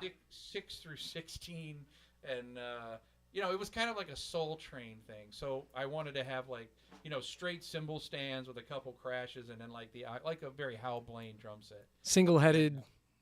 Yeah, and I played that kit at David Frangione's museum. He's he owns Modern Drummer. Yep. And I was down in Florida on vacation, and I went and hung with David at his spot, which is ridiculous, by the way. He's got this great museum. He's got a book about it, which is killer. Everybody should check that out. But he's got that kit, that Hal played, Hawaii 5-0 on. So I was like immediately, and all that, it was really, really cool. And he was on a rack. I don't know if you remember that. It was like one of the first ideas of having a drum rack was that all those toms were on this metal tubing that was set up, so they could just set it up in one thing, and it was kind of cool. Yeah, man, what an iconic voice Hal Blaine had, on all that stuff. And what's funny is pretty much he had that kit set up for everything, right? Everything. Yeah, and, whether he played 4 drums or not, That was it. I mean, the Beach Boys stuff and all that. I mean, he played on so much stuff, but there was a lot of tom work back then. Not so many cymbals, right? They would have like one crash and a ride and a hi-hat. That was it. But he'd have 8 toms and a lot of tom work. Even guys like Earl Palmer, who was a great groove drummer. But listen to the fill on the mash. That's Earl Palmer. Oh, right. All those. He had a lot of toms. There was a lot of Neil Peart style tom. But that's where Neil and those guys got all that stuff. Was everybody had all those toms back then? They were starting to use all those concert toms, and Gadd was one of the first guys. Takashi Hagiwara, Yamaha, took a single-headed concert tom, 10-inch concert tom, and he put snare drum lugs on it and put a head on the bottom. That was like one of the first 10-inch toms that was double-headed. Oh, wow. Because everything 6 through 10 was always concert toms, and then 12 had a double head. Right. And it would pick up. And that was like one of the first small diameter drums. And if you look at Gadd's pictures from like late 70s, you'll see a snare drum lug on the 10 because it was a 10x6 concert tom that they had changed to snare drum lugs that allowed them to put a double head on it. And then that was like, okay, now there's like a 10-inch double-headed tom. That was like a big deal. Oh, wow. And yeah, that was one of the first times that happened. And then we started to get double-headed smaller drums later on, but most of them were concert toms. Oh, that's so funny. I didn't even realize that. Yeah. So back to the, when you arrived in LA, how did you get those first couple of gigs? Was this auditions? Was this you already were starting to get some traction and got recommended? I mean, how did that first, like the Fifth Dimension? It was all recommendations. There was some drummers that I knew from Florida that were living out here. There was gigs that I had done, and some of the players were out here. Right. And they recommended me for stuff. And then, I would do gig. And, I was telling Dom earlier that, my goal was always that I would go to a gig and just kill it, like knock it out of the park 150%, so that everybody in the band would be like, wow, man, I got to get this guy, recommend this guy, or use this guy or whatever. And then it would build kind of quickly into different things. But like literally, one time I was doing this interview for the Percussive Arts Society archive thing, and they were doing this thing where you went backwards from something. So I took like a Grammy award for like Song of the Year, and I traced it back. Okay, we did that record because I was recommended to this guy by this guy who had this engineer who recommended me from this bass player to blah, blah, blah. We did this gig together, blah, blah, and went blah, blah, blah, blah, blah, blah, blah, blah, blah. And I ended up at a Magic Mountain jazz gig. Like at Magic Mountain on like the stage outside had led to the Grammy for Song of the Year because like that bass player recommended me to this guy, and it just did 6 that, degrees of separation. Yeah, just all the way up. And it was a really great testament to always giving 150%. Like I show up with my drums, the whole drum set, so what? It takes more work. So what? Right. It is what it is. I tune them the best I can, I set it up, play the best I can, best thing I can possibly do, give everything I can do, be prepared, be on time, do all of it, have my charts, have my notes, everything. And just at the end of the day, if nothing even happened, at least I felt that I gave the best that I could to it. Yeah. But at the end of the day, what would happen is, something would eventually, facilitate because of that. Like you would, oh man, we did this gig, a year ago. Do you remember I was a sax player at this? Oh my gosh, yeah, but like you were in their brain somehow because you delivered. And that was like it, and it's not any more, magical than that. I mean, probably the biggest thing is that you're, you just have to be somewhere where there's opportunities, like Right. New York, Nashville, L.A., a big city, Chicago, Dallas, Miami. There has to be something going on. You can't do it from Blue Pole, Nebraska, where there's 12 people. It's just you got to be where there's opportunity. The internet's been pretty amazing for that, to see like, Arnel Piata from the Philippines to get the Journey gig because, Right. Neil Sean's looking at social media. But, I mean, it's, obviously those are like winning the lottery. But I just think that if you give 120% and you really deliver and have a focus about what you want to do and do it at an extremely high level, there's absolutely no way you won't succeed because most people won't do it. Most people give up, Yeah. and they just don't put the work in. They just don't want to put the work in.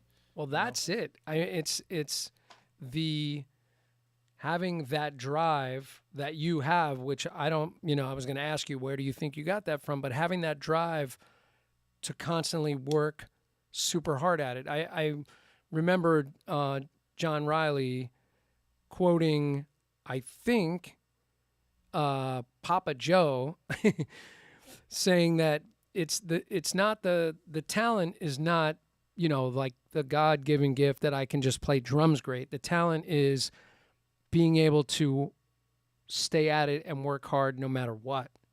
Yeah. There's a great book that Steve Smith hit me to called "Talent is Overrated" from Jeff Colvin, and it's spelled with a G. Talent is overrated, and it's a great book that really got me to make sure that I was focused on that. And it's, there's a lot of things like, Tiger Woods is a great example. Obviously a natural talent, but raised by a retired golf instructor. Right. His father, he's the youngest kid of several. His father's retiring, and he's a avid golf instructor. So his focus is to get Tiger to be this great golfer from a very young age, and putting in this incredible amount of time and effort. And it's the book is really about, look, if you're naturally talented, you land here. If you're not, you land here. But you can easily go surpass that with hard work and dedication. For this guy that's naturally talented, if he doesn't do the hard work and dedication, it's not going to carry him.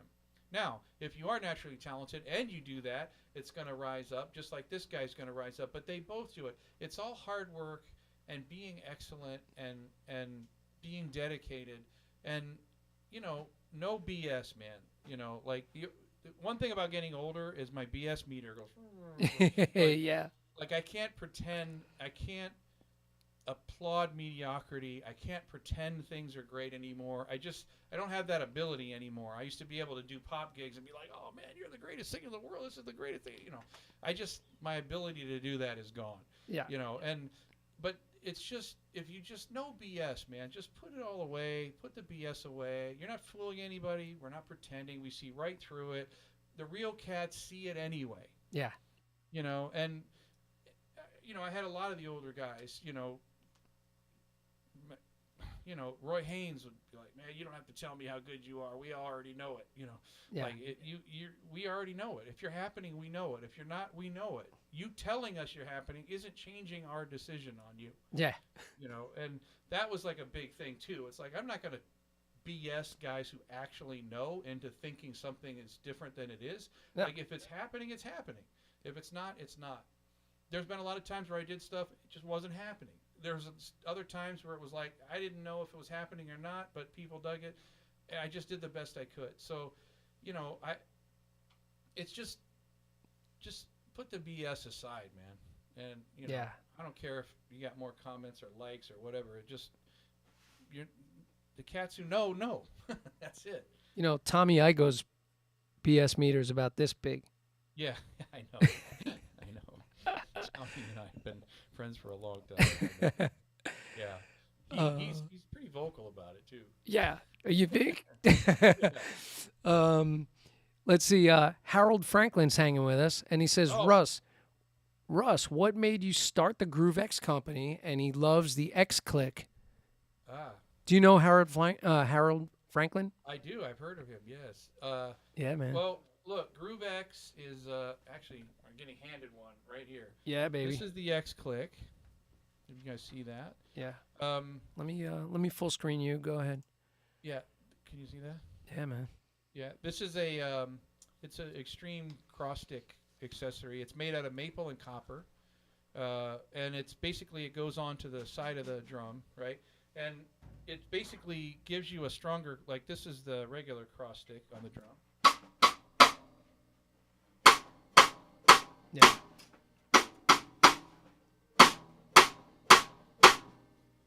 Yeah, more body, more projection, a little bit bigger sound, way more consistent. My signature stick, I have an X on the sweet spot of the stick, and you put that X right there. It's perfect every single time. And I had some products similar to this that were signature products of mine with Yamaha. I revamped everything, did everything new, came up with some new ideas, smaller body, different mounts, and we launched this company in 2020. And it's doing extremely well, man. Really a lot. We have the Mundo, which is that one I was playing on earlier, the Cascara. Yeah, that's really cool. We have a lot of new products. We have the Sizzler thing here. It's a magnetic. Can you overhead that? Yeah, let me go to the overhead. I don't know if you can see this, but it's a. You can put jingles. You can put beads like a Sizzler on there. And what's really cool is it's magnetic. So anything you don't want to use, the magnet grabs it and holds it up off the cymbal. Oh, that's and cool. There's different ones. We have a whole little series of stuff that goes on there, so you can take it on and off real simple. And I was talking to Adam Nussbaum the other day. I always love to have a sizzle cymbal like this, but there's a lot of cymbals that I have that I don't want to commit to rivets and drill them. So this is a great way to add a stack sound or a rivet sound to any cymbal. And I have like the jingles, and there's a bunch of different stuff you can put on top of there. We have a whole nother series of things coming out, including this extreme drum mat that is like this really new approach to it. It's a whole drum mat system that allows you to have different setups and mark everything and locks your pedals in so they don't move. And oh, that's cool. Really cool stuff. So, yeah, it's been like a company that we launched about a year ago, and to be honest with you, we can't make them fast enough. Wow. We got 220 some dealers in 15 countries, and it's chugging along. I got to check that out. I have the old Yamaha one. Yeah. And this is that looks like a lower profile. It's way lower profile. The old one would get in the way of the throw off sometimes. Yeah. So way lower profile, a little bit thicker, and all new design with the mounts, totally flexible. It fits everything from a 10 to a 15-inch Oh, wow. drum, and real simple, real small, and it sounds great. The copper has a lot more high mids and projection giveaway. So, you know what? I'll give you one to give away if you want to give one to somebody tonight. Oh, that'd be fun. Yeah, and we'll send you one and stuff, a new one. But if you want to give one away, go ahead now. Oh, that'd be cool. Pick somebody. Let me think how we can. I could do a random pick from the chat. Yeah, whatever you want to do, we'll send it to them, no problem. Yeah, I'll do. My students know I do this. I do I spin the mouse wheel, and then I click it, and wherever it stops, they have to sight read that page. Oh, So okay. I'll do the wheel of chat, and I'll spin the wheel, and Right, whatever. And I have a page from this movie I did. It's at 11:16. They can sight read that. Nice. Let me see. Oh, wait, let me get rid of that. Oh, where'd you go, buddy? All right, there we go. Sorry about that. Yeah. Here we go. One. I'll sign it too, and then we'll send it to them. Spinning, spinning, spinning. Steve Balgoyan. Uh-huh. And I can email you his info because I know who he is. All right. Hey, Is he in Steve. Madagascar, or is he in the U.S.? No, he's in the U.S. Yeah. Okay, cool. Yeah, it was like I did a drum clinic and I gave away a pad, and then the person that won lived in New Zealand, and I was like, Andrew, is it we have to ship the method pad, Yeah. which retails for what, $30, $60 shipping to New Zealand. Oh my gosh, I'm not joking, man. The shipping thing is out of control. We just sent Gavin Harrison designed the new mat with us, the new drum mat system. Oh, cool. And so we just sent him the final prototype for approval. He lives in England, right?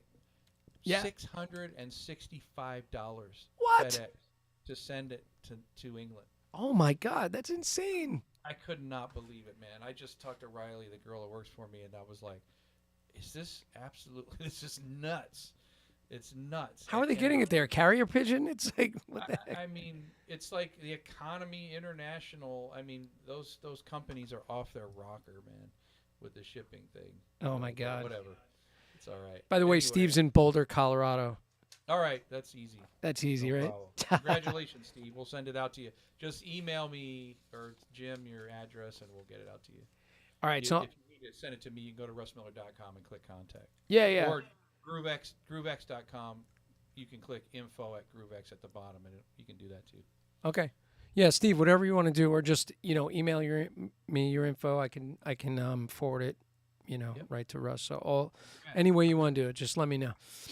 By the way, we'll be picking the ProLogix pad winner tomorrow. So we've had 100 and I think it's up around 128 entries for that. So we'll see how you all do. There were 250 or so entries on the ProLogix blackout pad. So I'm sure by tomorrow it'll fill up because everybody waits till the last minute. Right. That pad, the all-in-one pad, I think is more expensive than the other one too. I think it retails for around $125, something like that. Yeah. All right, cool. So I want to ask a few speed round questions. Okay. So first drum hero. Buddy Rich. Me too. And actually, I saw him at the Brooklyn Academy of Music when I was 11. I never got to see him live. It was a drag, but Oh wow, I saw him that one time. Yeah, man. All right. What about first drum you ever owned? CB700 snare drum. Wow. That was Yeah. before the Sears drum set, or the Sears drum set was the toy? Well, the Sears drum set was kind of the plastic toyish junk. The toy one, right?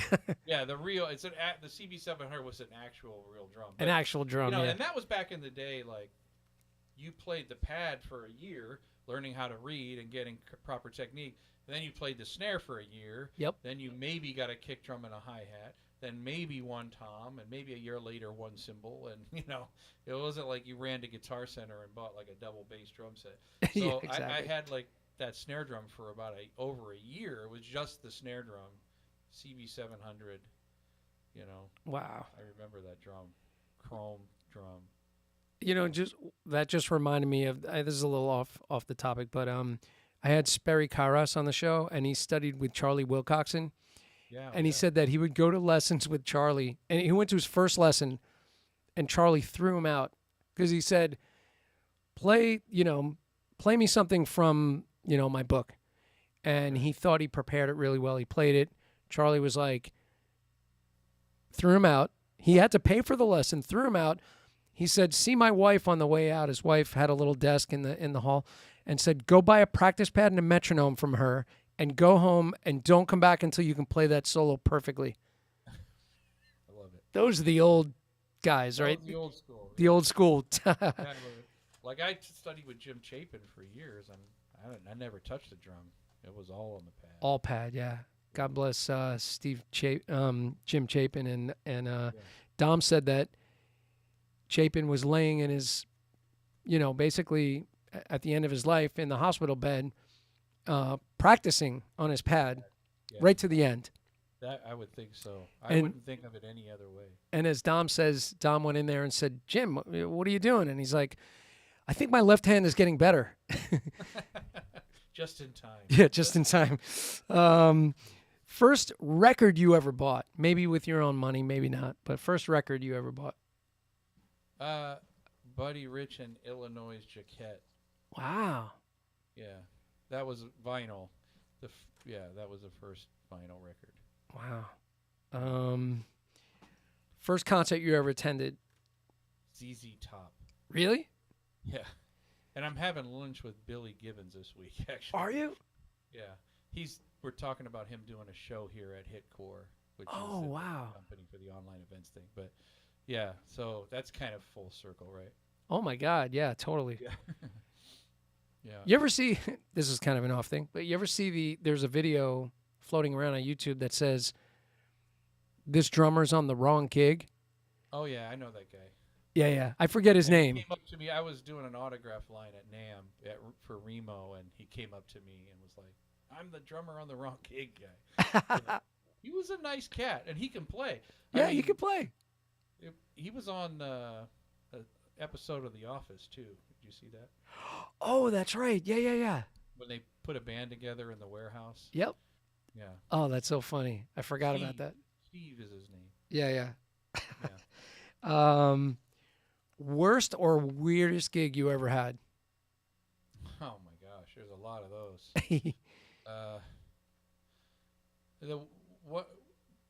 The weirdest gig I've ever had, I was at the Clevelander in Miami Beach, and they had like it's a sports bar right on the beach, and it's the one you always see when they show Miami Beach with like the neon lights. That's the Clevelander. It's like Right. There's not that much of Miami Beach, by the way. They only show like the 5-6 same places. But anyway, they had this place that was a sports bar, and they would clear it out, and they would set the band up on top of the pool tables. So my drums, they would put a piece of wood, and my drums were on a pool. I was on top of the pool table, and that's like all the space you had, and that was kind of odd. And then there's a lot of them, but there was one years ago where this really witch little girl was having one of those bat mitzvahs. That's like for a girl, not the bar mitzvahs for the Right. boy, the bat mitzvahs. And they do this candle lighting, and she was a nightmare. And we were playing this gig, the candle lighting, and they tell, they light a candle, and they say, oh, my grandma did this, and I loved her for I light the candle, blah blah. And they go through this whole thing. She was a nightmare and screaming at her parents and didn't want to do it in front of everybody. And we were playing this gig, and next thing I know, I'm sitting here, and she had this ginormo hair. It was full of hairspray. It totally caught on fire. The whole top of her head caught on fire. She didn't even feel it. It wasn't even burning her because she had such big hair with hairspray. So her whole head was aflame, and somebody grabbed this entire punch bowl and threw it on her and covered her, put their head out with the punch was all over her. I mean, Oh my God. That was something you don't see every day, but it was very vindicating. See, that's a case where social media would have came in handy. That would have been perfect for that. We could have seen the video. Oh But my God. first gig in public, I got to tell you this because I've told Steve Smith this story. I was a big Journey fan, and Steve and I are friends for many years. But Steve had of course, he had Sonor signature drums, which were like these gargantuan hardware and drums, and super strong and super tough. And he would play his drum solo, and at the end, he would put one leg on the stool and the other leg on the floor tom, and he would throw his sticks out in the audience, and he'd be a rock star. And I was like, man, that is so cool. I got to do that. So my first gig in public, I'm like, I had a drum solo. We're playing like Judas Priest songs, and we're doing all this stuff. I play this drum solo, and I stand up on my stool on my floor top. Now, mind you, I got like the China Pearl set with the tiny little drum stool and the little thin legs on the floor tom.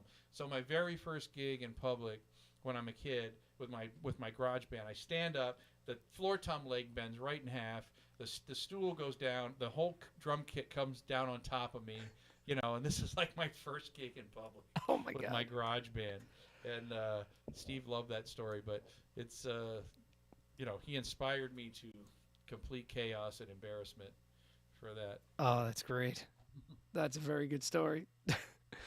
Let's see. Oh, what would be one of your most memorable gigs or favorite, venue or favorite night? There was a lot of amazing nights playing with different artists. I mean, there was so many years of playing cover bands and doing those kind of things that when I finally started to do a lot of major events, I started to play with a lot of those artists like Ray Charles and Tina Turner, and even some of the disco artists like playing Ghostbusters with Ray Parker Jr. or Yeah. playing Got to Be Real with Cheryl Lynn, or those are great experiences. Or with Al Jarreau, or playing those songs, or Natalie Cole playing Unforgettable with Natalie Cole with her dad up on the screen, and you're just like, what? How did I get here? Being in a room with Ray Charles, doing sessions, but there's also other great gigs like playing the Pro Bowl halftime show, or big sporting events, Olympics, or things like that, where you're just this incredible experience and event, and it's like, how did you get into this gilded cage of the circus? But it was really some amazing experiences. I mean, the drums have taken me all over the world so many times I can't remember. It's been pretty awesome. Yeah. There's a lot of pinch me moments right there. Wow. Yeah, absolutely. I mean, playing Georgia with Ray Charles, or something like that, is pretty amazing. How is it when was the first time you ever played with Ray Charles? I did the session stuff with him, and we recorded for a couple of his albums that had a lot of guests on it. And Okay. Genius, their Genius Loves Company, Genius and Friends, there was a whole series of records like that. Yeah. And then I also did before that, actually, I did a series of recordings with him for Yamaha for the Disclavier pianos, the ones that play back, Yeah. and it's physically Ray playing the keys.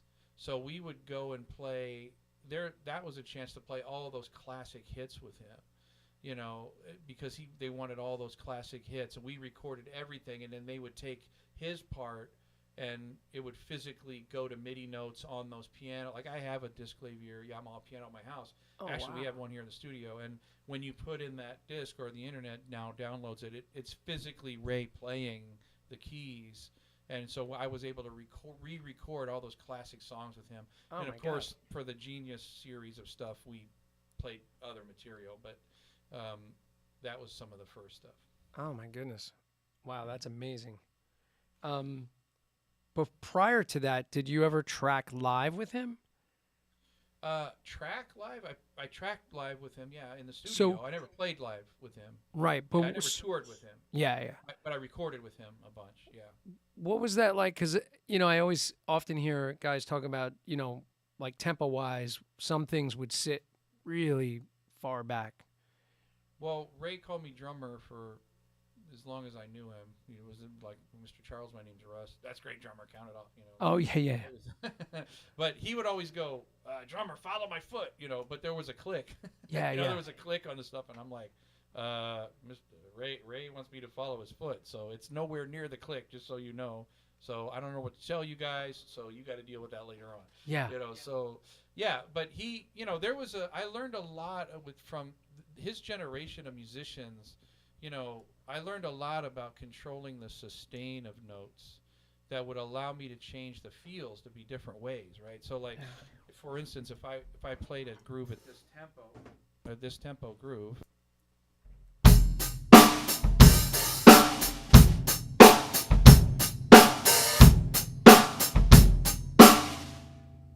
I'm hearing those notes, ba ba ba dicka don't ba ba ba ba ba. But you can hear them longer, like ba da da dicka don't do da da. And when you hear them longer, you give more value to them in the space. Yeah.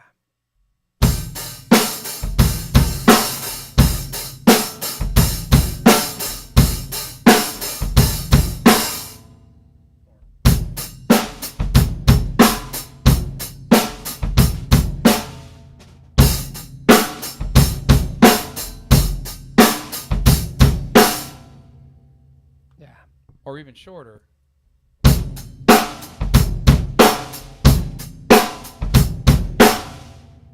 Right? So I'm presenting that same groove, same tempo, but it's feeling completely different each time. Yeah. And it's all relative to what's going on musically. But there was something there where, you go to play a shuffle beat with Ray.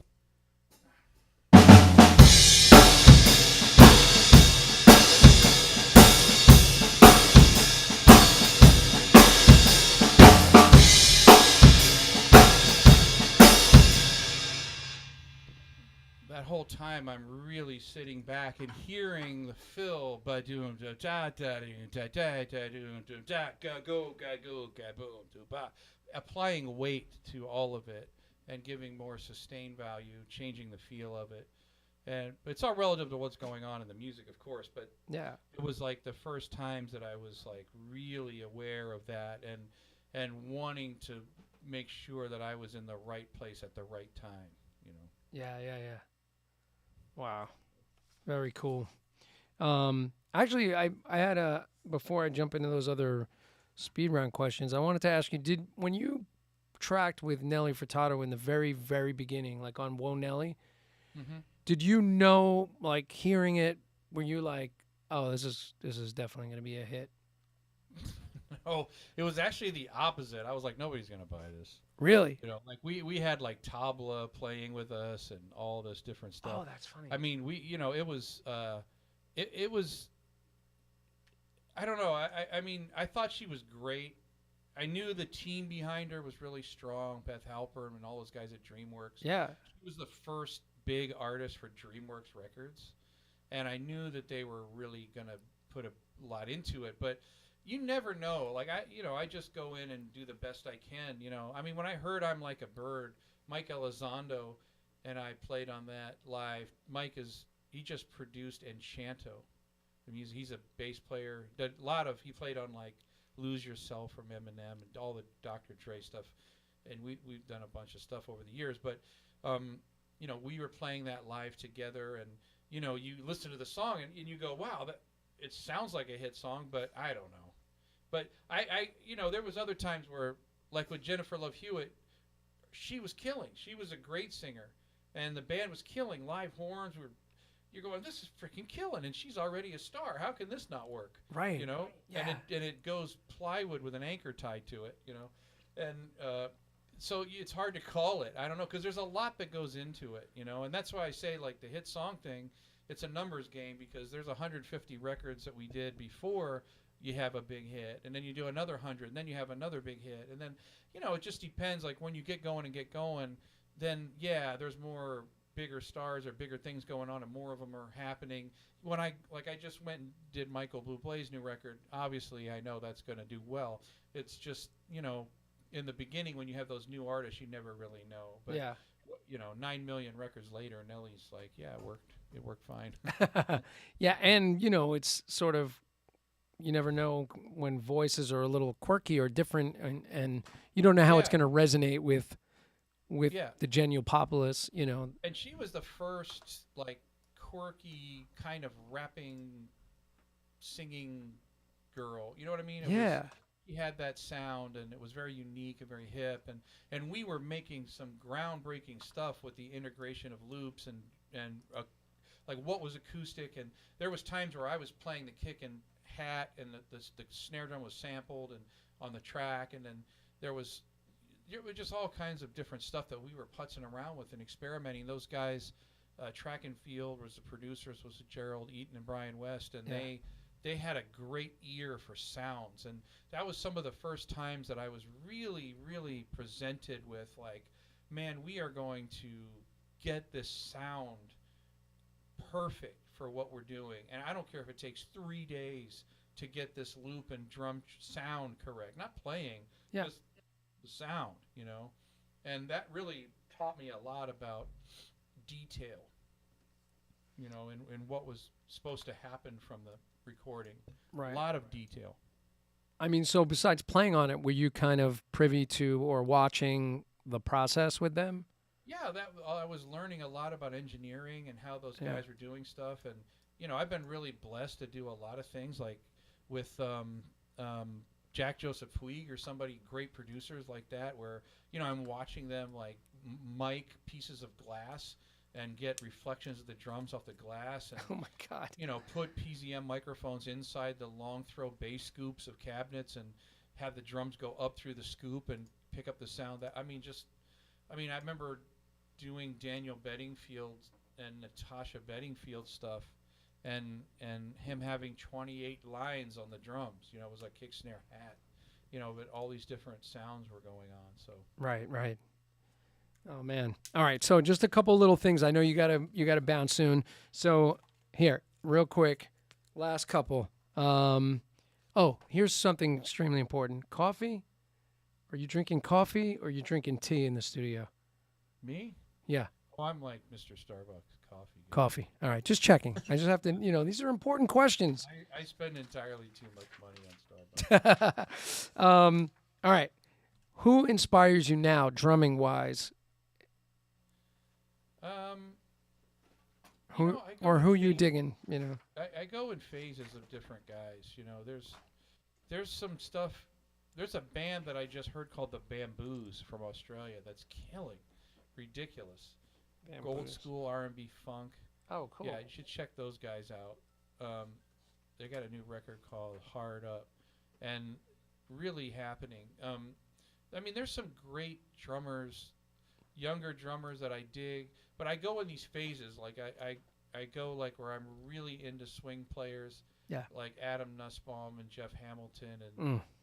and Erskine and guys, modern swing players, and then I kind of start digging things like older guys. There's a couple guys like Andre Ciccarelli that a lot of people don't know about, that he's like one of the top jazz drummers in Europe, from Italy but lives in France. He's ridiculous, like the Steve Gadd of Europe kind of. And Steve actually loves him too. Really check out Andre Ciccarelli's records, and he's great. There's some guys doing some really cool and interesting things. Adam Deitch is pretty hip and interesting.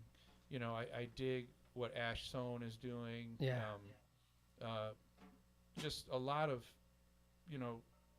groove and sounds and things like that.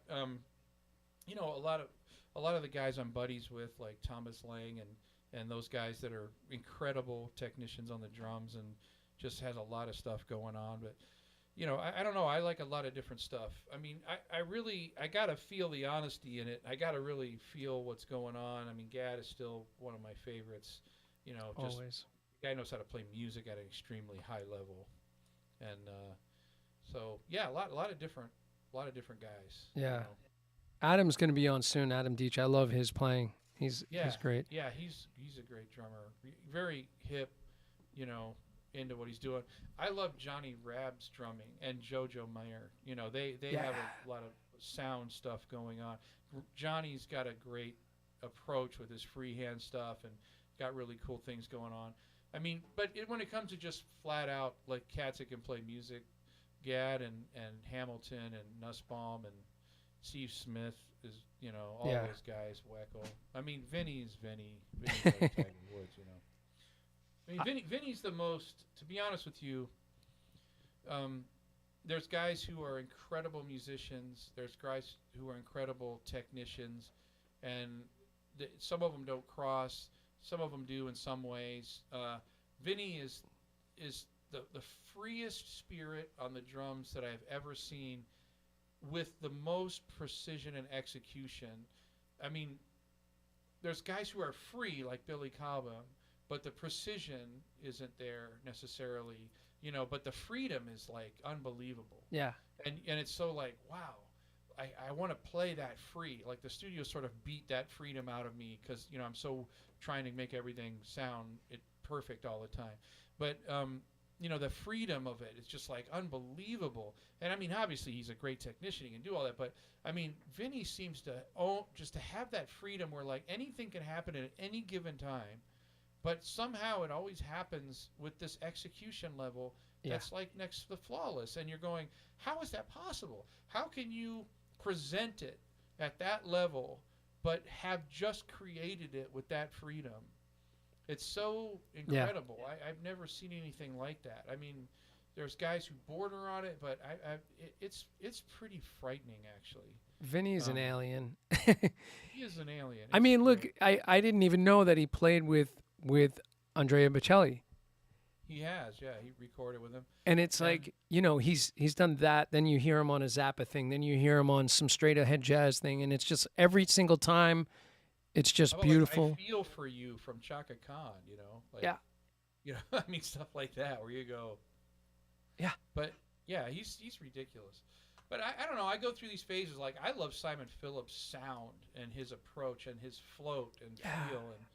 And, you know, Nussbaum is like, it's like a modern Elvin with the grit and the, I don't know, man. There's just a lot of cats. There's a lot of cats that can play this instrument. Yeah, Simon's a beautiful player too. But man, you know, and of course, you're hanging with the best of them and playing at such an amazing level. And what I was going to say earlier is, to me, the chameleon type of player that you are, I feel like Vinny and you and only a few guys really are that convincing at so many different styles and so many different feels. Thank you. And so, it's really. Yeah. I love doing a lot of different stuff, and it's been awesome, you know, to try to be convincing at those things, you know. Yeah.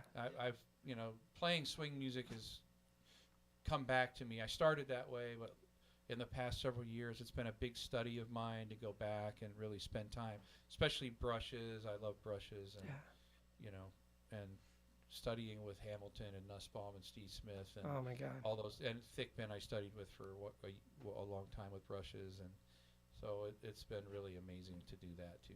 By the way, that brush video that Nussbaum put together with Steve Morello's on it. Yeah. And Charlie Persip is on it. Charlie's on it. Yeah, everybody's on it. It's ridiculous. Yeah, it's so much information. Oh my God. And there's great play-alongs, by the way, in that.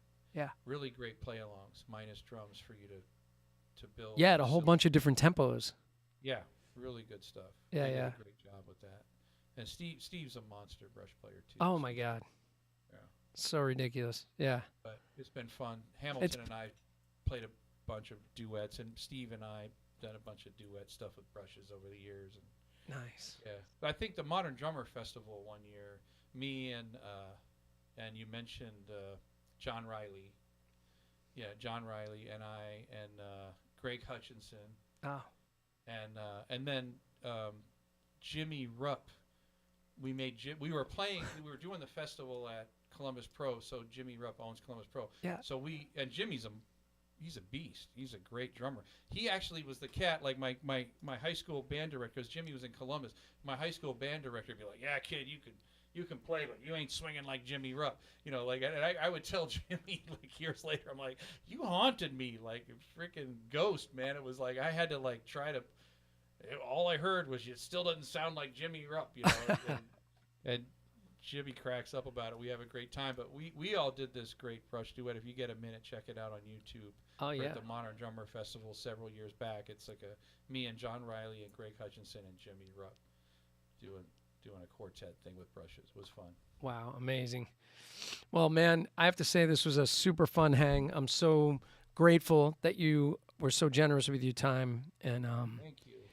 and Thank you. I had fun. Thanks for inviting me. I appreciate it. yeah, it was a super fun conversation. I probably have about 30 more questions, but that's all good. And by the way, guys, go to Russ's website and check out all the cool products. Check out his discography, which I love going down that rabbit hole of looking up recordings. And the YouTube playlist is up there. Your records that you've done. Man, there's just the IMDb link too. The IMDb will show you like the movies and TVs and stuff. right. Yeah. I checked that out earlier. Great stuff. I want to thank everybody that hung with us in the chat tonight. And sorry I didn't get back to you guys, but it's all good. You guys had some great questions. Somebody's going to win the all-in-one Russ Miller signature practice pad from Prologix. Steve Belgoyan won the Groovex accessory. So we're going to get that out to you. And Russ Miller, thanks so much for sharing your time tonight. Thanks for having me, Jim. Anytime. Just let me know, man. I appreciate it. All right, guys. Good night, everybody. We'll see you on the next one. See you next week with Rick Latham. All right. Bye.